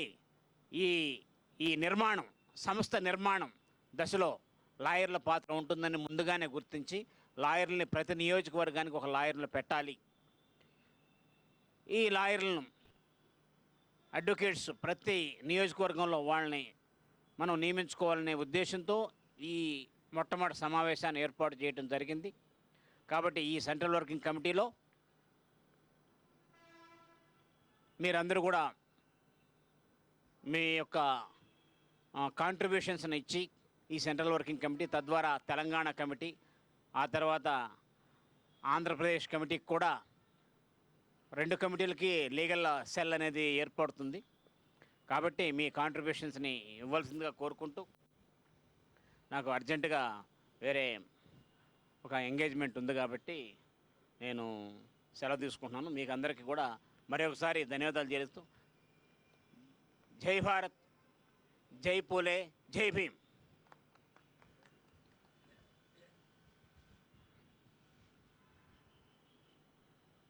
నరసింహారావు గారికి ధన్యవాదాలు తెలియజేస్తున్నాను. ఆయన న్యాయ కౌదురే కాదు, ఆయన మహానుభావుడు, ఎంతో సర్వీస్ చేసి ఈ సమాజాన్ని అవపోషణ చేసిన వ్యక్తి. ముందుకు నువ్వు ముందుకురా. ఈరోజు ప్రధానమైన మన ఉద్దేశం ఏంటంటే మొత్తం ఏపీ తెలంగాణ కలిసి 294 నియోజకవర్గాలు, అసెంబ్లీ కాన్స్టిట్యుయెన్సీ అండ్ పార్లమెంటు 42. ప్రధానంగా రాజకీయంగా ఎదగాలంటే మన వర్గాలకు ఇప్పుడు ఒక న్యాయ సహాయం అవసరం ఉన్నది. అల్టిమేట్లీ కాన్స్టిట్యూషన్ ఏమంటుందంటే ఫ్రీ ఎయిడ్ ఇవ్వమంటుంది. Free legal aid has been provided by the constitution. If at all anybody is unable to engage the council, the government has to engage the అంటే bear the expenditure. అది ఉన్నది, అది constitutional right. But వైరాజ్ దీని ప్రాక్టికాలిటీలా కొంత ఇబ్బంది ఉన్నది. చాలామంది న్యాయవాదులు కూడా నాలాంటి వ్యక్తులు ఎంతోమంది ఈ సమాజానికి సేవ చేస్తున్నారు. అక్కలాంటి వ్యక్తి ఎంతోమంది సమాజానికి సేవ చేస్తున్నారు. పద్మారావు గారు, అందరూ ఇక్కడికి వచ్చిన మహానుభావులు అందరూ, వెంకటేష్ యాదవ్ గారు కానీ అందరూ కూడా, స్వామి కూడా, అందరూ ఎంతో మహానుభావులు ఈ సమాజానికి ఏదో చేయాలనే తపన ఉన్న వ్యక్తులే. ఈ పార్ట్స్లో పనిచేస్తున్న ప్రతి ఒక్కరు కూడా అది ఉండాల్సిన అవసరం ఉంది. రాబోయే రోజులలో ఈ నియోజకవర్గాలకు అదేవిధంగా మండల స్థాయికి కూడా అడ్వకేట్లను అపాయింట్ చేస్తాము. And they should see that if at all any aggrieved by any illegality, impropriety by the government authorities or any individual, if they show any handedness, we should see them, justice must be rendered to those persons. అంటే మనం హైకోర్టులో కానీ, పిల్లల విధానం కానీ, ఏ విధంగానైనా justice అనేది వాళ్ళకు జరగాల్సిన అవసరం ఉన్నది. అప్పుడే ఈ సౌభాతృత్వం కానీ, సౌభాగ్యం కానీ, జరుగుతున్న అభివృద్ధిలో వాళ్ళు భాగస్వాములు అవుతారు. అభివృద్ధిలో భాగస్వాములు అయితే సమాజంలో వాళ్ళు కూడా అట్టడుగు వర్గాలు, unprivileged sections of the society must be benefited. They should be brought to the development. Whatever development taking place in the government అయినా, వాట్ ఎవర్ అవుతున్నాయో, ఇండస్ట్రియలైజేషన్ కానీ, in all respects they should also involved. వాళ్ళని కూడా involve చేయాల్సిన అవసరం ఉన్నది. They should also sail with the development. వాళ్ళను కూడా మనతో పాటుగా మన భాగస్వామ్యంలో చేయాల్సిన అవసరం ఉన్నది. అందులో భాగంగా శివభాగ్యారావు గారు కానీ, మహా అపర మేధావి సారు, ఇక ఆయన మహా అన్ని విధాలు, అంటే ఆయన ఒక బండాగారం. Is a not is a encyclopedia, is living legendary personality. మీరు మాట్లాడుతున్నారు ఇంకా. ఇప్పుడు నవ్ ఐఎమ్ రిక్వెస్టింగ్, మీరు మాట్లాడండి. నర్రి స్వామి, మీరు మాట్లాడతారు సార్. నర్రి స్వామి, మన lawyers forum for social justice working secretary, please address.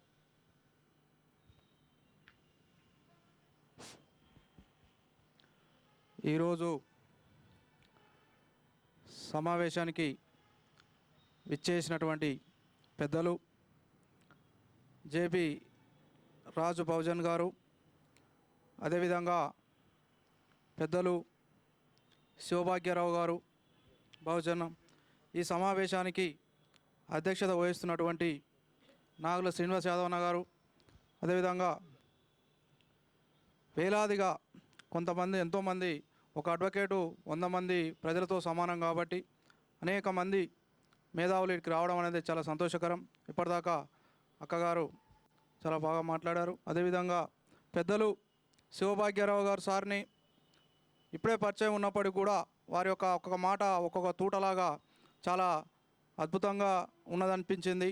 రాబోయేటువంటి రోజుల్లో దళిత బహుజనుల యొక్క రాజ్యాధికారానికి కావాల్సినటువంటి ఒక స్టఫ్ కావచ్చు, ఒక శక్తి కావచ్చు, ఒక సామర్థ్యం కావచ్చు ఇక్కడి నుంచి ఏర్పడుతుందని చెప్పడంలో అతిశయోక్తి లేదనిపిస్తుంది.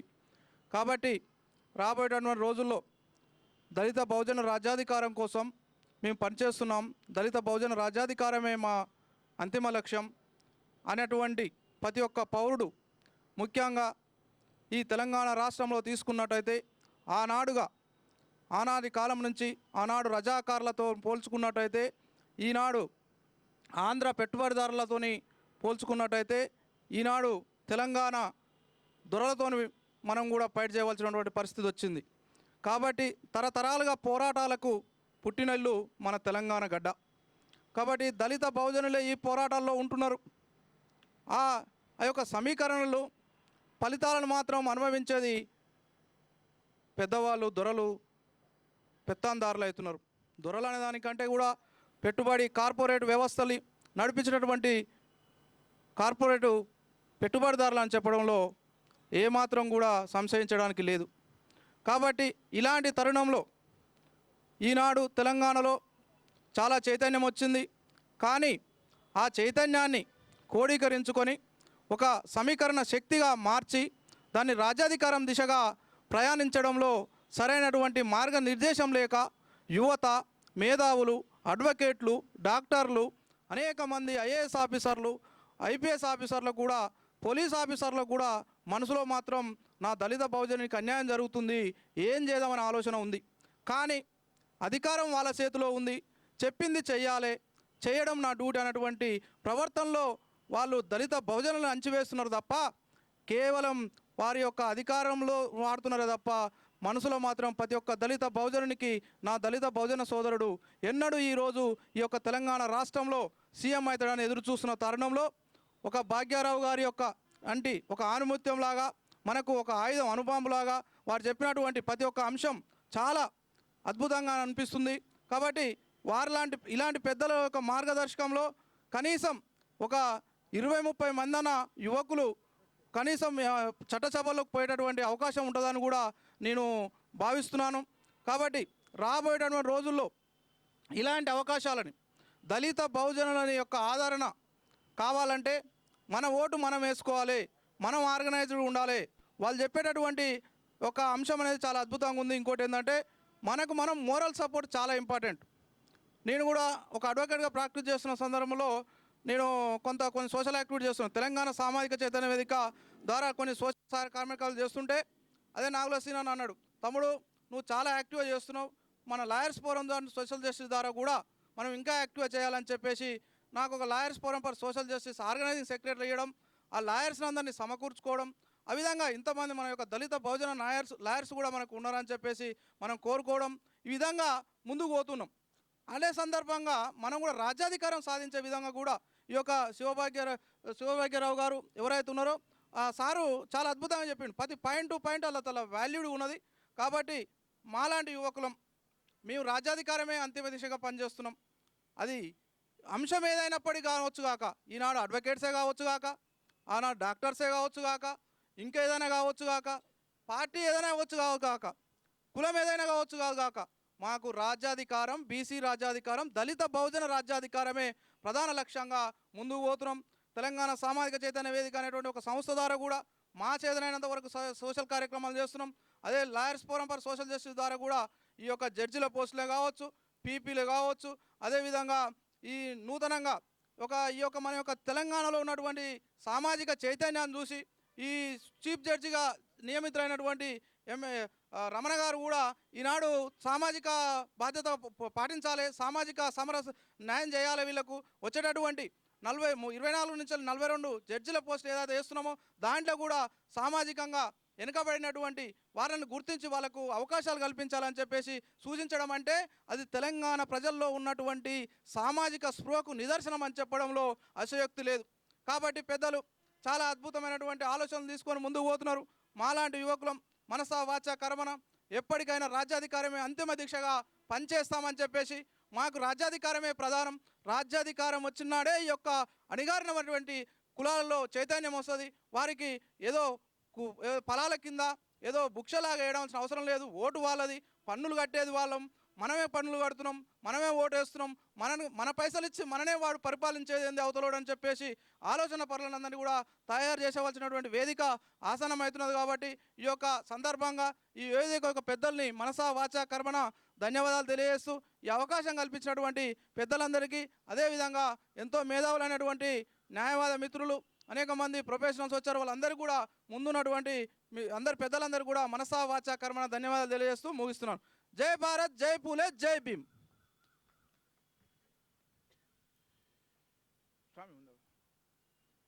స్వామి గారికి, నర్రి స్వామి కుర్మా గారికి ధన్యవాదాలు తెలియజేస్తున్నాను. ఎందుకంటే is working on the lines of social justice అనే కాజ్ మీదనే ఆయన పనిచేస్తున్నాడు. అల్టిమేట్లీ పొలిటికల్ మాస్టర్కి అనేది మనం చేజిక్కించుకోవాలనేది ఏదైతే ఉందో ఆయన అది నెరవేరుతుందని నేను అనుకుంటున్నాను. ఎందుకంటే ఖచ్చితంగా ఎవరికైనా ఏది అసాధ్యం అంటూ ఏది లేదు. మన మనసులోనే పారాడైమ్స్ షిఫ్ట్ చేసుకోవాలి. The mind set of the people has to be changed. Why not be అనేది రావాలి. We should also cast our vote in favour of our candidates only అనేది రావాలి. అది then only we will see our people in the political ఎరానా. అది లేకపోతే చాలా కష్టమవుతుంది. అందుకోసమే ఖచ్చితంగా ఈ భావజాలాన్ని వ్యాప్తి చెందాల్సిన అవసరం ఉంది, చెందించాల్సిన అవసరం ఉంది, ఆలోచన కల్పించాల్సిన అవసరం ఉన్నది. అంబేద్కర్ పూలే ఆలోచనలు ముందుకు తీసుకుపోవాల్సిన అవసరం ఉన్నది. అదే మనకు మార్గదర్శకత్వం వహిస్తుంది. రాబోయే రోజులలో పొలిటికల్గా మనము అధికారం ఈ రాష్ట్రంలో కానీ, తెలంగాణ రాష్ట్రంలో కానీ, ఆంధ్ర రాష్ట్రంలో కానీ బీసీ ముఖ్యమంత్రులను మనం చూస్తామని ఖచ్చితంగా అనుకుంటున్నాము. అవుతుంది కూడా, అది సాధ్యమే, అసాధ్యం అంటూ ఏది లేదని మేము తెలియజేస్తూ నవ్ ఐఎమ్ రిక్వెస్టింగ్ పద్మారావు గారు to address the gathering and express his opinion with regarding to the political mileage, political achievements in the Telangana and Andhra.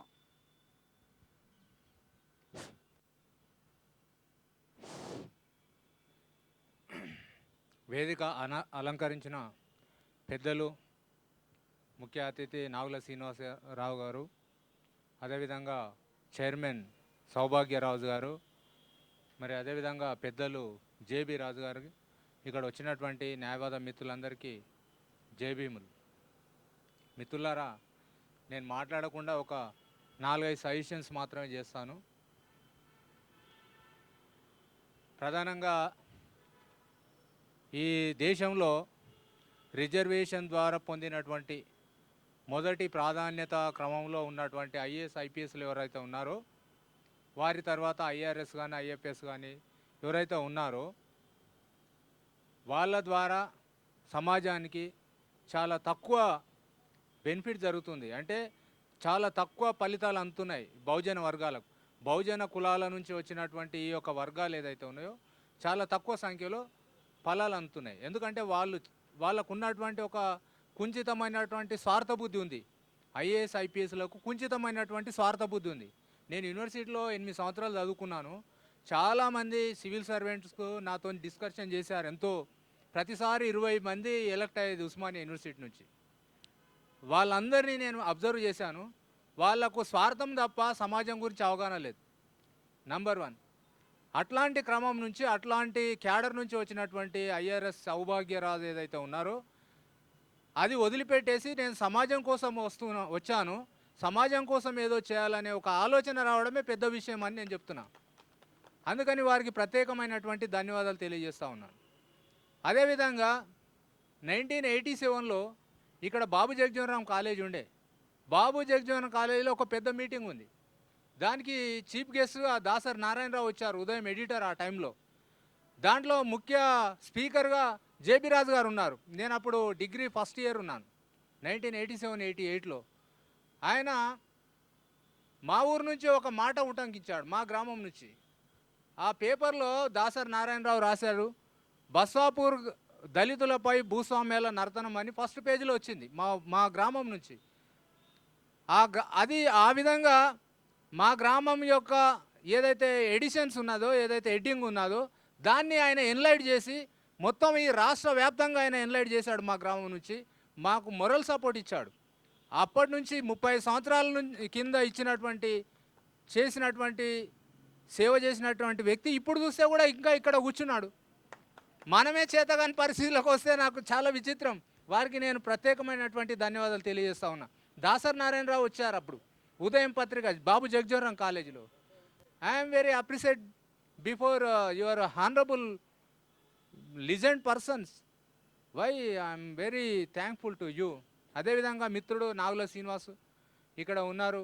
అనుక్షణం హైకోర్టులో జరుగుతున్నటువంటి విషయాలు, న్యాయవాద సంస్థలో ఏదైతే జరుగుతున్నటువంటి విషయాలు ఏదైతే ఉన్నాయో ఆ విషయాల పట్ల నేను అక్కడ రెగ్యులర్గా ఉంటాను. 10 o'clock వెళ్తాను, 4 గంటల దాకా నేను హైకోర్టులోనే ఉంటాను. అంటే నాకు ఏరే పని లేదు, ఎందుకంటే నేను రాజకీయ నాయకుడిని కాదు, సామాజికంగా సేవ చేసే అవకాశం ఎక్కువ మట్టుకు లేదు. కాబట్టి ప్రొఫెషన్ మీద ఉన్నాను కాబట్టి ఎక్కువ మట్టుకుంటాను. అందులో జరిగిన ప్రతి విషయం నేను డిస్కషన్ చేస్తాను. ప్రతి విషయంలో నాకు సపోర్ట్ చేస్తున్నటువంటి నా అనుచరుడు నాగుల శ్రీనివాస ధన్యవాదాలు తెలియజేస్తాను. అట్లాగే నేను 3-4 సజెషన్స్ మాత్రమే చేయదలుచుకున్నా. నంబర్ 1, ఇప్పుడు మీరు ఏదైతే చేయాలనుకుంటున్నారో ఒక యజ్ఞం లాంటిది. ఈ యజ్ఞం లాంటి వర్క్షిప్ భగ్నం కాకుండా ఉండాలంటే కొన్ని పాటించాల్సినటువంటి అవసరాలు ఉన్నాయని చెప్పేసి నా అనుభవపూర్వకంగా చెప్తా ఉన్నాను. భారతీయ ప్రైమ్ మినిస్టర్ నరేంద్ర మోడీ గారు ఆగ్రాలో పోటీ చేసి 9.5 లక్షలు ఓటింగ్స్ వచ్చినాయి. 9.5 లక్షలు ఓటింగ్స్ వస్తే ఆయన ఫలితాలు వెల్లడైన తర్వాత ఎలక్షన్ కమిషన్ ఆఫ్ ఇండియా ప్రకటన చేస్తే ఆయన ఫలితాలు వెల్లడించిన క్రమంలో 1,00,000 ఓట్లు ఎక్కువ అక్కడ ప్రకటన చేసినటువంటి అవసరం ఉంది. అక్కడ చూయించారు లెక్కల్లో. అంటే 1,00,000 ఓట్లు ఎక్కువ వచ్చింది. దాని మీద ఒక అభ్యర్థి కేసు కూడా వేశారు. ఆ కేసు తర్వాత కాంప్రమైజ్ అయ్యి వీగిపోయింది. ఎందుకంటే ప్రైమ్ మినిస్టర్తో కొట్లాడే శక్తి ఎవరికి ఉంటుంది? అదేవిధంగా ఎన్నో అవకతవకలు ఈవీఎం ద్వారా, ఆ ఈవీఎం ద్వారా అవకతవకలు వస్తున్న క్రమంలో ఇంత పెద్ద నెట్వర్క్ను ఏర్పరిచి ఇంత పెద్ద యజ్ఞం లాంటి వర్క్ను ఏదైతే మీరు తీసుకుంటున్నారో, నాకు నిన్నటికి నిన్న 2 రోజుల క్రితం ఒక అభ్యర్థి వచ్చి హైకోర్టుకు వచ్చి ధారాళంగా తిడుతున్నాడు. ఈ బహుజనులకు సిగ్గు లేదు, ఈ దళితులకు సిగ్గు లేదు, ఈ మాలమాది వాళ్ళకు బుద్ధి లేదు. అరే ఎందుకు తిడుతున్నావు అని అంటే, ఏందయ్యా నేను నిరంతరం శ్రమిస్తున్నా, జీవితాంతం కష్టపడుతున్నా, నేను ఒక పార్టీ పెట్టాను, ఎంతోమందికి టికెట్లు ఇచ్చాను, నా కొడుకు ఓటేయట్లేదు అని ఈ విధంగా తిడుతూ ఉన్నాడు. నేను మీకు రిక్వెస్ట్ చేస్తున్నది ఏంటంటే, ఇంతటి యజ్ఞం లాంటి మీరు వర్క్ చేసుకుంటే రేపు పొద్దున ఓట్లు రాకపోతే మీరు కూడా ఆ విధంగా తిట్టవద్దు అనేది నా మనవి. ఎందుకు అనంటే మన వాళ్ళు ఓట్లు వేస్తున్నారు. మరి ఓట్లు వేస్తే ఎక్కడ పోతున్నాయి అంటే ఈవీఎం ద్వారా వేసిన ఓట్లు ట్యాంపరింగ్ ద్వారా అటుపోతున్నాయి. మన జాతిని మనం కించపరుచుకొని, మనము మానసికంగా వీక్ అయిపోయి, మన లీడర్షిప్నే వదులుకొని బానిసత్వంలోకి నెట్టివేయబడుతున్నటువంటి క్రమాన్ని నేను బాగా అబ్జర్వ్ చేస్తున్నటువంటి అంశం ఈ 10 సంవత్సరాల నుంచి. కాబట్టి ఖచ్చితంగా ఈవీఎంలు వద్దు, మాకు బ్యాలెటే కావాలి అనే క్రమంలో ఉంటే మనకు 5,000 మీరు ఏదైతే జమ చేస్తున్నారో 5,000 ఖచ్చితంగా మనకు ఆ నియోజకవర్గంలో వస్తాయనే నమ్మకం నాకు ఉంది, తప్పకుండా ఉన్నది. ఎక్కడెక్కడైతే ఇప్పుడు కేసీఆరే చూడండి, పోయిన మున్సిపల్ ఎలక్షన్లో ఆయనకు తెలుసు ట్యాంపరింగ్ ద్వారా జరిగి బీజేపీ వస్తుంది, మేయర్ అవుతాడు, కాబట్టి నా పని పడతారనే తెలుసు. కాబట్టి ముందు జాగ్రత్త చర్యగా ఆయన ఈవీఎంలు తీసేసి బ్యాలెట్ పేపర్ పెట్టి మున్సిపల్ ఎలక్షన్లో మళ్ళీ మేయర్ అయిన సంగతి మనందరికీ తెలుసు. ఆయన ఒకవేళ ఈవీఎం ఉంటే ఇప్పుడు బీజేపీ మేయర్గా ఉండేది హైదరాబాద్లో, అది ఖచ్చితంగా జరిగేది. కాబట్టి ఆయన ముందే అలర్ట్ అయ్యి బ్యాలెట్ పెట్టి మళ్ళీ అధికారంలోకి ఉన్న సంగతి మీరు గమనించాలని చెప్పేసి పెద్దలకు నేను విజ్ఞప్తి చేస్తూ ఉన్నాను. ఈ క్రమంలో ఇంత యజ్ఞం లాంటి వర్క్ భగ్నం కాకుండా ఉండాలంటే మనకు బ్యాలెటే వస్తే మన జాతులు ఎవరైతే ఓట్లు వేస్తున్నారో టెన్షన్గా కాన్ఫిడెన్స్గా ఆ బ్యాలెట్ పేపర్లో ఉంటాయి. రిగ్గింగ్లు ఏదైనా జరిగితే 100, 200, 500 ఓట్లు వేస్తారు తప్ప ఈ ట్యాంపరింగ్ ద్వారా వేలాది ఓట్లు, ఒక్కొక్క ఎమ్మెల్యే ఏందండి 50,000 ఓట్లతో గెలుస్తున్నారు. బ్యాలెట్ పెడితే 10-15 వేల ఓట్ల మెజారిటీతో తప్ప ఎక్కువ గెలవరు. కానీ ఇప్పుడు ఒక్కొక్క ఎమ్మెల్యే 50,000 ఓట్లతో ఎట్లా పాసిబుల్ అవుతుంది? ఒక ఇండిపెండెంట్ క్యాండిడేట్ పోటీ చేస్తే ఒక 200 ఓట్లు, 50 ఓట్లు, 20 ఓట్లు, అది ఎట్లా సాధ్యం అవుతుంది? ప్రతి మనిషికి ఇట్లాంటి కోలా జనార్దన్ ఏదైతే ఉన్నాడో ఆయన అందరికీ తెలుసు, పోటీ చేస్తే ఒక 4,000 ఓట్లు వస్తాయి. కానీ ఆయన పోటీ చేస్తే ఇప్పుడు 400 దాటాయి. మరి ఎక్కడ పోతున్నాయి ఓట్లు? కాబట్టి ఇది సీరియస్గా మీరు ఆలోచిస్తారని చెప్పేసి నేను సౌభాగ్యరావు గారికి, పెద్దలు జేబీ రాజు గారికి నేను విజ్ఞప్తి చేస్తూ, అదేవిధంగా ఈ యొక్క లీగల్ సెల్ ఏదైతే ఉందో ఈ లీగల్ సెల్ మీరు ఈ యొక్క వెన్నెముకలాగా భావించి, ఈ యొక్క ఆర్గనైజేషన్కు వెన్నెముకలాగా ఏదైతే భావించి మీరు ఇది ఓపెన్ చేయాలనుకుంటున్నారో ఇది 100% మీ వెనుకనే ఉండి, మేము తగిన సలహాలే కాదు మీ వెనుకనే ఉండి వర్క్ చేస్తామని చెప్పేసి మీకు ఈ సందర్భంగా విజ్ఞప్తి చేస్తూ ఉన్నాను. నేను రకరకాల ఆర్గనైజేషన్లో పనిచేస్తున్నాను. నేను ఒక బాంసేప్ కార్యకర్తను. నేను ఒక 20 సంవత్సరాలుగా నేను అందులో పనిచేస్తూ ఉన్నాను. అందులో ఒక లీగల్ సెల్ ఉంది. ఆ లీగల్ సెల్లో వర్క్ చేస్తున్నా. అయినప్పటికీ lawyers forum for social justice అని శ్రీనివాసు నేను ప్రెసిడెంట్ ఉంటే నా భుజం మీద వేసుకొని నేను హైకోర్టులో వెళ్తూ ఉంటాను. అదేవిధంగా రేపొద్దున ఇది వచ్చినా కూడా నా భుజం మీద వేసుకొని నా వంతు బాధ్యతగా మీతోని పనిచేసి మీ వెనుక మీకు మొరల్ సపోర్ట్గా నేను ఉంటానని చెప్పేసి మీకు విజ్ఞప్తి చేస్తూ, రేపొద్దున ఇది చాలా బ్రహ్మాండమైన వర్కౌట్. ఒక ఛానల్ ఉంది, ఒక పార్టీ రాబోతుంది. దీనికి ప్రతి నియోజకవర్గంలో సన్నద్ధం చేసే క్రమంలో మనకు ఒక బూస్ట్గా మరి మీరు ఆ టీవీ ఛానల్ ద్వారా ప్రచారం ఏదైతే చేస్తూ ఉన్నారో వచ్చే ఓట్లను ఎక్కడ కూడా ఒక ఓటు చిత్తిపోకుండా దాన్ని ముందుకు పకడ్బందీగా పట్టుకోవాలని, ఓటును మనం క్యాచ్ చేసుకుంటే అధికారం అసంభవం ఏం కాదు సంభవం అని మీరు ఐఆర్ఎస్ వదిలి ఈ సమాజం కోసం పనిచేస్తున్న క్రమంలో మీకు ప్రత్యేక ధన్యవాదాలు తెలియజేస్తూ, పెద్దలకు జేబీ రాజు కూడా ప్రత్యేకమైన ధన్యవాదాలు తెలియజేస్తూ, అవకాశం ఇచ్చిన పెద్దలకు నేను ధన్యవాదాలు తెలియజేస్తూ ముగిస్తున్నాను. Thank you. పద్మారావు గారికి ధన్యవాదాలు. ఒక సామాజిక స్పృహ కలిగిన వ్యక్తి, సమాజం కోసం నేను కూడా ఏదైనా చేయాలనే ఒక నిరంతర తప్పించే ఒక ప్రధానమైన వ్యక్తి. ఆయన హైకోర్టులో కానీ జనజీవన స్రవంతిలో కానీ ఈ సమాజము నాకేమిచ్చిందని కాదు, సమాజానికి నేనేమిస్తానని ఊకే ప్రధానంగా ఆలోచించే వ్యక్తి. ఏదో చేయాలనే తపనతో పాటుగా చేస్తున్న వ్యక్తి. నిన్న కూడా మేము నిజామాబాద్కు వెళ్ళి రావడం జరిగింది. ఒక వ్యక్తికి ఏదో ఆపదలు ఉంటే ఇమీడియట్గా మేము పొద్దున్నే వెళ్ళడం జరిగింది. ఆ ఆపద నుండి ఆయనకు కొంచెం ధైర్యం చెప్పి ఆ ఆపద ఏ విధంగా వచ్చిందనే విషయాన్ని పూర్తిగా అవగాహన కల్పించి అది అందులో ఎలాంటిది ఏం లేదు, భయపడవలసిన అవసరం లేదని కూడా చెప్పడం జరిగింది. పోతున్న క్రమంలో ఎన్నో విషయాలు ఇప్పుడు జరుగుతూనే ఉంటాయి. వాటిని మనం ప్రధానంగా పెట్టుకోకుండా మనం ముందుకు పోతూనే ఉండాలనే విషయాన్ని ఆయనకు తెలియజేసి రావడం జరిగింది. Now I'm requesting our honourable JB Raju garu to address the gather and ఎందుకంటే ఆయన పెద్ద ఆయనకు మనం ముందే అవకాశం ఇవ్వాలి. ఎందుకంటే కొద్దిగా శానిటైజేషన్ ఇవ్వండి. కొద్దిగా దీనికి రాద్దాం. ఓకే అండి, ఓకే చాలు.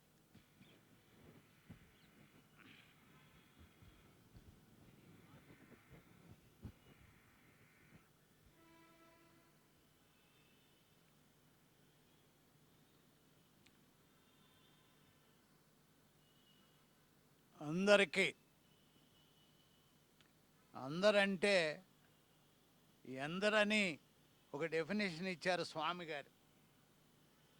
ఏం డెఫినేషన్ ఇచ్చారంటే ఒక్కొక్క లాయరు 100 మందితో సమానం అన్నారు. నేనేమంటానంటే ఒక్కొక్క లాయరు 5,000 మందితో సమానం అంటాను నేను. అది మా ఇమ్మీడియట్ టార్గెట్ కదా. ప్రతి కాన్స్టిట్యున్సీలో కూడా 5,000 మందిని మెంబర్స్గా చేయాలన్నది ఇమ్మీడియట్ టార్గెట్. అక్కడ కూడా ఒక లీగల్ సెల్ ఉండాలి కాన్స్టిట్యున్సీలో. అక్కడ రావాలంటే ముందు ఇక్కడ రాష్ట్ర స్థాయిలో లీగల్ సెల్ ఏర్పాటు చేసుకోవాలి. కాబట్టి ఈ రోజున లాయర్స్ కార్యక్రమం ఏదైతే ఉందో ఇది నిజంగానే అనేక రకాలైనటువంటి రాజకీయ మార్పులకు దోహదం చేసేటటువంటి ఒక ఆరంభంగా నేను భావిస్తున్నాను. ఇది ప్రారంభం అన్నమాట. ఈ ఆలోచన మరి శివభాగ్యరావు గారికి ఈ ఆలోచన వచ్చింది. ఈ ఒక్క ఆలోచనే కాదు, లాయర్స్ గురించే కాదు ఆయన ఆలోచన. అసలు ఈ పేరు పెట్టడంలో కూడా ఆయనకి ఎన్నో ఆలోచనలు వస్తూ ఉంటాయి. సంస్థను ఎలాగ ఏర్పాటు చేయాలన్న దాని మీద ఆలోచనలు వస్తూ ఉంటాయి. కాన్సెప్ట్ ఏమై ఉండాలనే ఆలోచన వస్తూ ఉంటుంది. అసలు బేసిక్ సిద్ధాంతం దేని మీద నిర్మాణం జరగాలన్న ఆలోచనలు వస్తూ ఉంటాయి. సో ఇన్ని ఆలోచనలు ఎప్పుడూ ఆలోచిస్తూ ఉన్నటువంటి వ్యక్తి సమాజం గురించి ఆలోచిస్తున్నాడు. నా సమాజం ఏ సమాజం నుంచి నేను వచ్చానో ఆ బహుజన సమాజం బాబాసాహెబ్ అంబేద్కర్ చెప్పినట్లు ఈ రోజున రాజకీయ బానిసత్వాన్ని అనుభవిస్తుంది. ఈ రోజున ముందే చెప్పాడే, నా ప్రజలు పాలితులు కాదురా పాలకులుగా ఉండాలి భారతదేశంలో అన్నాడు. పాలకులు మరి పాలితులు ఎవరు అంటే డెఫినేషన్ ఇచ్చాడు ఆయన. ఎస్సీ, ఎస్టీ, బీసీ మైనారిటీస్ ఎవరైతే ఉన్నారో భారతదేశంలో ఏ రకమైన హక్కులు లేకుండా వేలాది సంవత్సరాలుగా బానిసలుగా జీవిస్తున్నారో అణగారిపోయినటువంటి వర్గాలందరినీ కూడా అవకాశాలు లేకుండా పోయాయి భారతదేశంలో. ఎందువల్లంటే రాజకీయ అధికారం వాళ్ళ చేతుల్లో లేదు. ఏ వర్గాలైతే మనల్ని అణిచివేశాయో ఆ వర్గాల చేతుల్లోకి అధికారం వచ్చింది. అందువల్ల స్వరాజ్యం రాకముందు, స్వతంత్రం రాకముందే అంబేద్కర్ స్వతంత్రం ఇచ్చే ముందు ఒక డిమాండ్ పెట్టాడు ఆయన. కావాలి స్వతంత్రం, నేను కాదన్ను, కానీ ఇచ్చే ముందు మా హక్కేంటో తేల్చండి అన్నాడు. ఈ దేశాన్ని ఎవడు పరిపాలిస్తాడని అడిగాడు. ఇది మేనేజ్మెంట్ మార్పు కాదన్నాడు. యాజమాన్యం మారిస్తే సరిపోదు. ఇది నిజమైనటువంటి హక్కుదారులు ఎవరంటే మెజారిటీ ప్రజలు ఎవరైతే ఉన్నారో, ఈ మెజారిటీ ప్రజలు మామూలు వాళ్ళు కాదు, ఒక గొప్ప కార్మిక శక్తి భారతదేశం.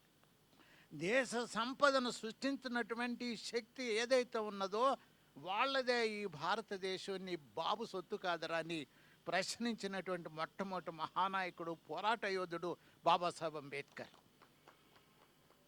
ఇది ఏ రకంగా రాజ్యాంగం మరి మనకు తెలుసు. ఆ రాజ్యాంగ వ్యవస్థ మీరు నాకంటే కూడా బ్రహ్మాండంగా అర్థం చేసుకున్నటువంటి లాయర్స్ మీరంతా కూడా. నేను లాయర్ చదివిన స్టూడెంట్గా ఉండగా, కానీ మీరు ప్రాక్టీసింగ్ లాయర్. నేను డాక్టర్ చదివితే సరిపోలేదు. రాజశేఖర రెడ్డి గారు వైఎస్ఆర్ డాక్టర్ చదివాడు, కానీ ఎప్పుడు ప్రాక్టీస్ చేయలేదు కదా. ఏం ఉపయోగం, మందు ఇవ్వడం రాదు. ఏదో హెడ్ ఎక్కిస్తాడు కానీ ఇంకోటి దాని కానీ మిగతా దానికి రాదు. అట్లా ప్రాక్టీజింగ్ లాయర్స్ మీరు. మరి అనేక విషయాలలో అద్భుతమైన అవగాహన కలిగిన వాళ్ళు. ఈ అవగాహన ఎవరికి వస్తుందంటే బాబాసాహెబ్ అంబేద్కర్, మహాత్మా ఫూలే యొక్క స్ఫూర్తి కలిగిన వాళ్ళే ఆ కమిట్మెంట్తో పనిచేస్తారు. అందరూ లాయర్స్ పనిచేయలేరు, అది కూడా గుర్తుపెట్టుకోవాలి. ఎంతోమంది ఉన్నారు లాయర్స్, ఎంతోమంది అధికారులు ఉన్నారు మనకి, ఎంతోమంది ఎమ్మెల్యేలు ఉన్నారు. ఏం ఉపయోగం మనకి?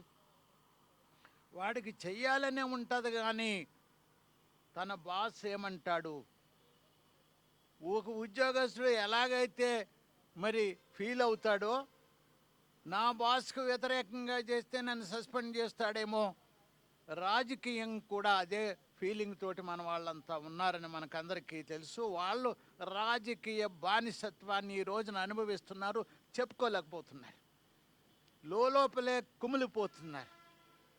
ప్రతి ఒక్క ఎమ్మెల్యే, మంత్రి మనకు తెలుసు, వాడికి ఒక క్లాస్ 4 స్టాఫ్, ఒక కారు, ఇటువంటి తప్పించి ఇంకేమీ లేవు. ఒక బంగ్లా తీస్తున్నారు తప్పించి అధికారాల్లో లేనటువంటి రాజకీయ బానిసత్వాన్ని అనుభవిస్తుంటే మన ప్రజలంతా కూడా ఈ రోజున మనసులో ఒక గొప్ప సాంఘిక విప్లవ జ్వాల చెలరేగుతుంది. అది మాత్రం నిజమది. ఎంతమంది ఉన్నారు అంతమందిలోనూ, అందరిలో కూడా ఎస్సీ, ఎస్టీ, బీసీ, మైనారిటీగా పుట్టిన ప్రతి వాడిలో కూడా ఆ జ్వాల రగులుతుంది. ఈ జ్వాలని రగిలించడానికి మరి మన పాత్ర ఏంటి? దీన్ని కన్సాలిడేట్ చేయడానికి మనం ప్రయత్నం చేస్తున్నాం. మీరు ఊరికే బాధపడి అన్యాయం జరుగుతుందని విమర్శించ కూర్చుంటే ఏమీ ఉపయోగం లేదు. అంబేద్కర్ గారు అలాగ విమర్శిస్తూ కూర్చుంటే ఏమీ జరిగేది కాదు. పోరాటంలో భాగంగా విమర్శ పెట్టాడు ఆయన. అంతిమ లక్ష్యానికి ఒక ప్రణాళిక తయారు చేసుకుని ఇదంతా పెట్టాడు. సో ఎక్కడైతే క్రూషియల్ పీరియడ్ ఉందో, హక్కులు మనకు వచ్చేటువంటి రౌండ్ టేబుల్ కాన్ఫరెన్స్ ముందే ప్రణాళిక తయారు చేసుకున్నాడు. జేబీ రాజు గారు మహోన్నతమైన పర్సనాలిటీ. ఆయనకు సాటి ఈ రాష్ట్రంలో, తెలుగు రాష్ట్రాల్లో ఎవరు లేరు అని నేను అనుకుంటున్నాను. ఎందుకంటే నిరంతరము సేవకే అంకితమైన వ్యక్తి ఆయన. Service oriented person in the history of Telugu states. అలాంటి వ్యక్తి ఒక సంస్కరణవాది, సామాజిక స్పృహ సంస్కరణవాది. ఈజ్ కమిటెడ్ సోషల్ వర్కర్ వాస్తవం చెప్పాలంటే. సో ఈ వర్క్ అయితే గవర్నమెంట్ సర్వీస్ చేసినా కానీ ఇదే కమిటెడ్ సోషల్ వర్కర్. ఇది అందులో ఎలాంటి బేసజాలు లేవు. అందులో దెర్ ఇస్ నో ఎనీ. కూర్చో. ఇప్పుడే మన శ్రావణ్ మిత్రుడు కూడా రావడం జరిగింది. ఈరోజు ప్రధానంగా ఎన్ని ఆలోచనలు అంటే ఆలోచనలు కాదు, ఆయన ఏదైతే బ్లెస్సింగ్స్ ఇచ్చారో ఖచ్చితంగా ప్రగతి భవన్లో బహుజనుల జెండా ఎగురుతుంది అనేది వాస్తవ రూపం దాలుస్తుంది. 2023లో ఎలక్షన్స్ కనుక అయితే ఖచ్చితంగా అది వాస్తవ రూపం దాలుస్తుంది. అది ఏ రూపకంగా బహుజనులు ప్రగతి భవన్లో కూర్చోవడం ఖాయము, ప్రగతి భవన్ మీద జెండా ఎగురవడం ఖాయము. అది జేబీ రాజు గారి యొక్క ఆశీర్వాదంతో, మన శివభాగ్యరావు గారి ఆశీర్వాదంతో ఖచ్చితంగా ఆలోచన ముందుకు పోతాయి. ఏ విధంగానైనా ఖచ్చితంగా ప్రగతి భవన్లో బహుజన జెండా ఎగురుతుందని మేము ఆశిస్తున్నాము. అయితే అది సాధిస్తాము. Everything is possible when consistency ఉండాలి. Consistency and commitment towards the goal. Certainly we will achieve the goal. Big thing ఏం కాదు. పొలిటికల్ ఏరియా అనేది ఎవ్రీథింగ్ ఈజ్ పాసిబుల్. కానీ కమిటెడ్ లీడర్స్ కావాలి. Committed leaders are there. There are so many persons now came into political arena. They are ready to work for the society at large. కాబట్టి ఖచ్చితంగా అవుతుంది. Now I am requesting Ailayya గారు to 2 నిమిషాలు please. Ailayya గారు retired officer, now working as an advocate High Court. Please address the gathering.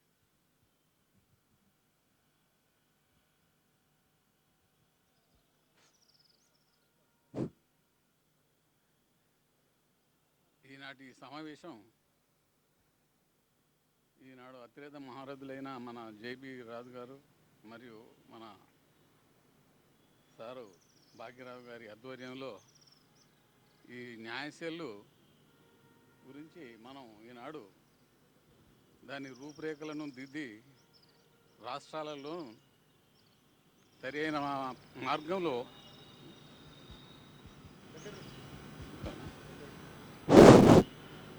మార్గంలో ప్రతి కాన్స్టిట్యున్సీలో legal సెల్ని ఏర్పాటు చేసి ఈనాడు జరుగుతున్నటువంటి అన్యాయాలు రాజకీయంగా పబ్లిక్కు కాన్స్టిట్యూషన్ యొక్క పరిజ్ఞానాన్ని కలిగించి బీసీ భావజాలాన్ని ఈ ఎలక్షన్లలో బాగా పొందుపరిచి మనం ఈ ఉద్యమం యొక్క ప్రాధాన్యతను ఇంకా ముఖ్యంగా ముందుకు తీసుకుపోతేనే అప్పుడు మన బీసీలు రాజ్యాధికారాన్ని సాధించడానికి చక్కని అవకాశం ఉన్నది.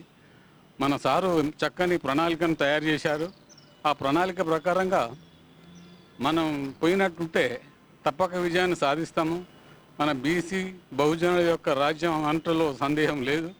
తప్పకుండా మనం 57% ఉన్నటువంటి బీసీలో కూడా ముందు ఎంతో అభివృద్ధి సాధించవచ్చు.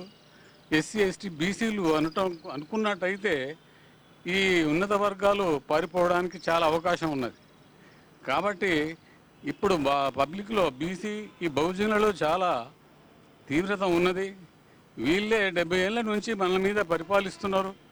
వీళ్ళని ఏ విధంగా మనం పాదోలాలనేటువంటిది ఉన్నది, కానీ సరైన నాయకత్వం వాళ్ళని నడిపించలేకపోవడం వలన వాళ్ళ మనసులో రగులుతున్నటువంటి ద్వేషాన్ని రేపు ఎలక్షన్లలో ఈ విధంగా మనం చేసినట్టుంటే ఈ ప్రణాళికను అమలుపరిచి మన బహుజనుల ముందు చక్కని మార్గాన్ని అవలంబించి నాయకులను తయారు చేసి ప్రజలకు తీసుకుపోయినట్టుంటే మనం తప్పక విజయం సాధిస్తాము. ఇది మన యొక్క ఆకాంక్ష. కాబట్టి మన బీసీ భావజాలం గల ముఖ్యమంత్రి అయినట్టయితేనే రేపు ఈ విషయాలన్నీ తప్పక సాధించగలుగుతాం. వీళ్ళు ఎన్నడూ మనకు ఏదో ఆశ చూపించి బిస్కెట్స్ వేసి ఈ విధంగా మన ఓట్లను తీసుకుంటున్నారు. మనకు చీలికలు తీసుకొచ్చి వాళ్ళు రాజ్యాధికారాన్ని సాధించి మన మీదనే పాలితులై మనల్ని అనకదొక్కుతున్నారు. కాబట్టి మనం జాగ్రత్తగా ఆలోచించి మన సార్ గారు నిర్వహిస్తున్నటువంటి ఈ ప్రణాళికను మనం అందరం చక్కగా అమలు చేసి ముందుకు పోయినట్టుంటే తప్పక మనం విజయం సాధిస్తామంటంలో సందేహం లేదని కోరుకుంటున్నాను. ఈ అవకాశం ఇచ్చినందుకు పెద్దలకు ధన్యవాదాలు. ఐలయ్య గారికి ధన్యవాదాలు. సంక్షిప్తంగా మన గమ్యాన్ని, మన ఆలోచనను, విధానాన్ని ముందు పెట్టడం జరిగింది. ఖచ్చితంగా సాధిస్తామనే అకుంఠిత దక్షత ఆయన యొక్క సేవలు కూడా ఖచ్చితంగా ఉండాల్సిన అవసరం ఉంది. పే బ్యాక్ టు సొసైటీ ఆయన ఎప్పటి నుండో చేస్తున్నాడు. After retirement is working for the cause of social justice. We are appreciating his work. Thank you him. Now I'm requesting Kola Janardhan garu, BC Bahujan philosopher, you will speak on the occasion please. పెద్దలు మాట్లాడిన తర్వాత మాకెందుకు?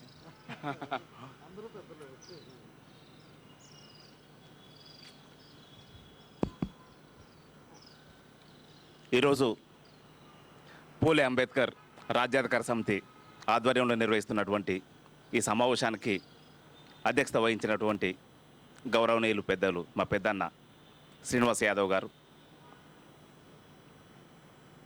ఈ కార్యక్రమ నిర్వహణలో ప్రధాన భూమిక పోషించినటువంటి గౌరవనీయులు పెద్దలు శివభాగ్యరావు గారు, ఆంధ్ర తెలంగాణ రాష్ట్రాలతో పాటుగా భారతదేశం అంతా కూడా నేను అంబేద్కర్ వారసుని, నేను బుద్ధుని వారసుని, నేను ఇక్కడ బుద్ధ సమాజాన్ని నిర్మిస్తా, నేను ఇక్కడ అంబేద్కర్ సమాజాన్ని నిర్మిస్తా అని చెప్పి ప్రజలకు వాగ్దానం చేస్తూ 50 సంవత్సరాలుగా ప్రజల్లో తిరుగుతున్నటువంటి ప్రజారాజ్య స్థాపన కోసం నిరంతరం కృషి చేస్తున్నటువంటి మహనీయులు పెద్దలు మా బాపు జేబీ రాజు గారికి,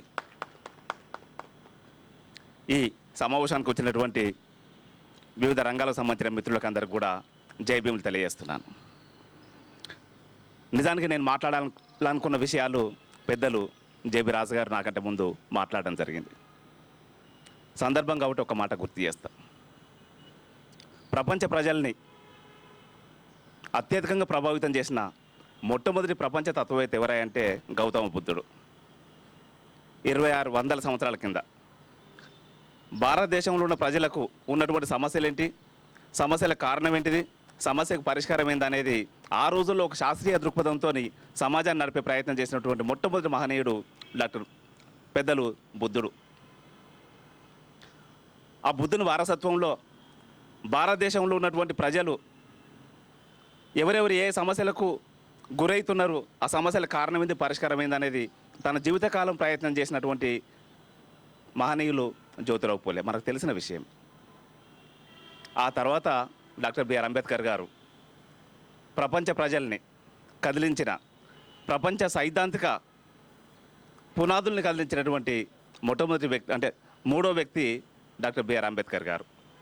ఆ అంబేద్కర్ గారి స్ఫూర్తితోని మనం ఈరోజు సమావేశాన్ని ఏర్పాటు చేసుకుంటున్నాం. అంబేద్కర్ గారు ఒక మాట చెప్పిండ్రు, భారతదేశంలో ఉన్న అన్ని వర్గాలకు సంబంధించిన సమస్యలకు పరిష్కారం మాస్టర్ కీ అని. Political power is master key. ఆ political power is master key అని చెప్పిన సూక్తిని బేస్ చేసుకొని ఆ మాస్టర్ కీని మన జేబుల్లో పెట్టి పంపడం కోసం ప్రయత్నం చేస్తున్నటువంటి మహనీయులు శివభాగ్యరావు గారు. అంబేద్కర్ గారు మాస్టర్ కీ ఎక్కడినో దొరకబట్టి ఒక సూచన చేస్తే ఆ మాస్టర్ కీని మన జేబుల్లో పెట్టి రాజ్యాధికార సాధన కోసం బహుజనులందరినీ కూడా ఐక్యం చేస్తూ, వాళ్ళందరినీ చైతన్యవంతం చేస్తూ, వాళ్ళందరినీ బహుజనులకు మాత్రమే ఓట్లేయాలి, బహుజన నాయకులకు మాత్రమే ఓట్లేయాలని చెప్పి చైతన్యం చేస్తూ, ఆ చైతన్యం ద్వారా రాజ్యాధికారాన్ని సాధించుకోవాలని చెప్పి ప్రయత్నం చేస్తున్న సందర్భంలో ఆ మాస్టర్ కీని మన జేబులో పెట్టి పంపిస్తున్నారు శివభాగ్యరావు గారు. మామూలు విషయం కాదు. ముఖ్యంగా ఇప్పుడున్న పరిస్థితులలో ఆంధ్ర తెలంగాణ రాష్ట్రాలలో ఈ బహుజన రాజకీయాలు మాట్లాడడం అనేది మామూలు విషయం కాదు. ఈరోజు బహుజన రాజకీయాలు మాట్లాడాలంటే దమ్ముండాలి. దమ్ముండాలి, నిజానికి ఓపెన్గా చెప్తున్నా, దమ్ముండాలి. దమ్ము లేని ఏ నాయకుడు కూడా, దమ్ము లేని ఏ మేధావి కూడా ఈరోజు బహుజన రాజకీయాలు మాట్లాడడం సాధ్యం కానటువంటి పరిస్థితి మన తెలంగాణ రాష్ట్రంలో చూస్తున్నాం. 3 పార్టీలకు సంబంధించి 3 బూత్ నాయకులు ఉన్నారు, 3 ప్రమాదకరమైనటువంటి నాయకులు ఉన్నారు. ఆ ప్రమాదకరమైన నాయకులని ఎదిరించి బహుజన రాజ్యాన్ని బహుజన రాజ్య సాధన కోసం బహుజన రాజకీయాల్ని బహుజనులలోకి తీసుకుపోవడం మామూలు విషయం కాదు. కేసీఆర్ బూత్ నాయకుడే కాదు, అత్యంత ప్రమాదకరమైన వ్యక్తి మనకు తెలుసు. జాతీయ పార్టీ అయినటువంటి కాంగ్రెస్ పార్టీకి ఈరోజు నాయకత్వం వహిస్తున్నటువంటి రేవంత్ రెడ్డి కూడా మామూలు వ్యక్తి ఏం కాదు. ఈరోజు జాతీయ స్థాయిలో అధికారంలో ఉన్నటువంటి బీజేపీకి తెలంగాణ రాష్ట్ర నాయకుడిగా ఉన్నటువంటి బండి సంజయ్ కూడా మామూలు వ్యక్తి ఏం కాదు. 3 కూడా బూత్ నాయకులు, 3 కూడా ప్రమాదకరమైనటువంటి నాయకులు. ఈ 3 ఒకరి మీద ఒకరు పోటీ పడుతూ ప్రజల్ని మోసం చేస్తూ ప్రజలను సమీకరిస్తూ ఆ ఓట్లు వేయించుకోవడం కోసం వాళ్ళు చేస్తున్నటువంటి ప్రయత్నాలలో ఆ 3ని పక్కకు నెట్టేసి బహుజన రాజకీయాలు ముందు తీసుకురావడం అనేది అత్యంత సాహసోపేతమైనటువంటి నిర్ణయం. అది ఆంధ్ర గురించి మనం చెప్పాల్సిన అవసరం లేదు. అక్కడ 2 మూర్ఖులు ఉన్నారు. ఇప్పుడు జగన్ అధికారంలో ఉన్నారు, చంద్రబాబు నాయుడు ప్రతిపక్షంలో ఉన్నారు. వాళ్ళిద్దరి చరిత్ర కూడా మనకు తెలుసు. ఎవరు కూడా ఫేర్గా రాజకీయాలు నడిపేటువంటి పరిస్థితులు లేవు, అటువంటి స్వభావం కూడా లేదు. దళితులు లేదా బహుజనులు సృష్టించిన సంపదను దోసుకొని ఆ దోసుకున్న సంపదను మరింత పెంచుకోవడం కోసం, సంపదకు రక్షణ కల్పించుకోవడం కోసం వాళ్ళు పార్టీలు మారుతూ ప్రజలను మభ్యపెడుతూ ప్రజలను మోసం చేస్తూ నిరంతరం కొనసాగాలని ప్రయత్నం చేస్తున్న సందర్భంలో ఈరోజు మాస్టర్ కీ అనే ఒక టీవీ ఛానల్ ద్వారా, స్నేహ టీవీ అనే ఒక టీవీ ఛానల్ ద్వారా మన రాజకీయాలను ప్రజల్లోకి తీసుకుపోవడం చాలా సాహసంతో కూడినటువంటి నిర్ణయం. పెద్దలు చెప్పిన కాంశీరామ్ గురించి అంబేద్కర్ ఏవైతే కలలు కన్నారో ఆ కన్న కళల్ని నిజం చేస్తూ ఉత్తర భారతదేశం కేంద్రంగా మొదలుపెట్టి దక్షిణ భారతదేశంలో మరీ ముఖ్యంగా ఇక్కడ ఏపీలో కూడా బహుజన రాజ్యాధికారం కోసం చేయని ప్రయత్నం లేదు పాపం ఆయన. కానీ ఇక్కడ ఉన్నటువంటి పరిస్థితుల్లో ఆయనకు సహకరించక, ప్రజలు కూడా సహకరించక, ప్రజలు అర్థం చేసుకోక అప్పుడు సాధ్యం కాలేదు. కానీ ఇప్పుడున్న పరిస్థితులలో స్పష్టంగా చెప్తున్నా, తెలంగాణ ఉద్యమానికి, 3వ దశ తెలంగాణ ఉద్యమానికి ప్రారంభం నుంచి తెలంగాణ రాష్ట్రాన్ని సాధించుకునే వరకు ఆ ఉద్యమానికి నాయకత్వం వహించినటువంటి మహనీయులు అంటే గొప్ప నాయకులు ఎవరైతే ఉన్నారో వాళ్ళందరి మధ్యలో తిరిగినోడిని మెదిగినోడిని. ఈరోజు తెలంగాణ ప్రజలందరూ కూడా బహుజన రాజకీయాలను కోరుకుంటున్నారు. కానీ ప్రజలకు నాయకత్వం వహించేటువంటి సమర్థవంతమైన నాయకత్వం అందుబాటులో లేకపోవడం వల్ల ఆ ఉద్యమాలు అనుకున్నంతగా నిలబడలేకపోతున్నాయి, అనుకున్నంతగా ప్రజలకు పోలేకపోతున్నాయి. దానికి కూడా ఒక పరిష్కారాన్ని మనం వెతుక్కొని ఇటువంటి తెలంగాణ ఉద్యమంలో సిన్సియర్గా, నిజాయితీగా సమాజం కోసం కమిట్మెంట్తో పనిచేసినటువంటి నాయకులు కొందరు ఉన్నారు. వాళ్ళను ఐడెంటిఫై చేసి వాళ్ళని ప్రధాన నాయకత్వంలోకి తీసుకొచ్చి వాళ్ళని సెంటర్ పాయింట్ చేస్తూ మనం రాజకీయాలు చేస్తే మన బహుజనులందరూ కూడా మళ్ళీ సమీకరించబడడం మామూలు విషయం అంటే చాలా సులభంగా జరిగేటువంటి ప్రక్రియ. కాబట్టి ఆ దిశగా మనం అందరం కూడా కృషి చేస్తూ ఈ ఉద్యమాన్ని ముందుకు తీసుకుపోదామని తెలియజేస్తూ, ఎందుకంటే చివరిలో నాకంటే ముందు చాలా మాట్లాడిన సందర్భం కూడా కాదు కాబట్టి ఎక్కువ మాట్లాడతలేను. ఈ అవకాశం ఇచ్చినటువంటి పెద్దలందరికీ మరొకసారి జై భీమ్ తెలియజేస్తున్నాను. Sir Prasad garu vote of thank చెప్పేసి క్లోజ్ చేసి please come. Prasad garu vote of thanks చెప్పాల్సింది కూడా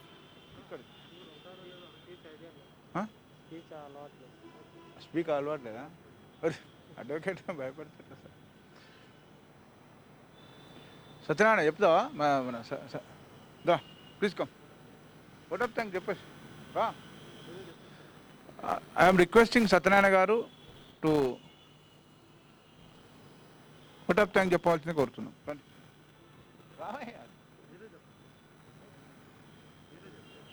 పద్మారావు గారు ఓట్ ఆఫ్ థ్యాంక్. పెద్దలకు ధన్యవాదాలు. ఇప్పుడు ఈరోజు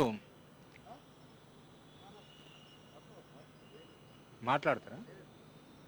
ఈరోజు discussion with advocates on the objection of and formation of legal cell of Phule Ambedkar Rajyadhikara Samiti నిర్వహించినటువంటి రాష్ట్ర అంబేద్కర్ సెల్ నిర్వహణకు మరి తన బాధ్యులుగా వ్యవహరించినటువంటి నాగుల శ్రీనివాస్ యాదవ్ గారికి, అదేవిధంగా దిక్సూచిగా వచ్చినటువంటి పెద్దలు లిజెండ్ జేబీ రాజు గారికి, అదేవిధంగా మరి నేషనల్ కన్వీనర్ అయినటువంటి మరి అంబేద్కర్ ఛానల్ చైర్మన్ సౌభాగ్యరాజు గారికి, ఇక్కడ విచ్చేసినటువంటి మిత్రులు మరి ప్రతి ఒక్కరికి, సత్యనారాయణ కానీ, కోల జనార్దన్ కానీ, మరి మిత్రులు నరహరి కానీ, తర్వాత పెద్దలు మరి ఐలయ్య గారు కానీ, ఇంతకుముందు ఉన్నటువంటి శారదక్క కానీ తదితర న్యాయవాదులందరికీ కూడా ధన్యవాదాలు తెలియజేస్తూ ఈ యొక్క లీగల్ సెల్ సమావేశం ఇంతటితో ముగిస్తున్నాము.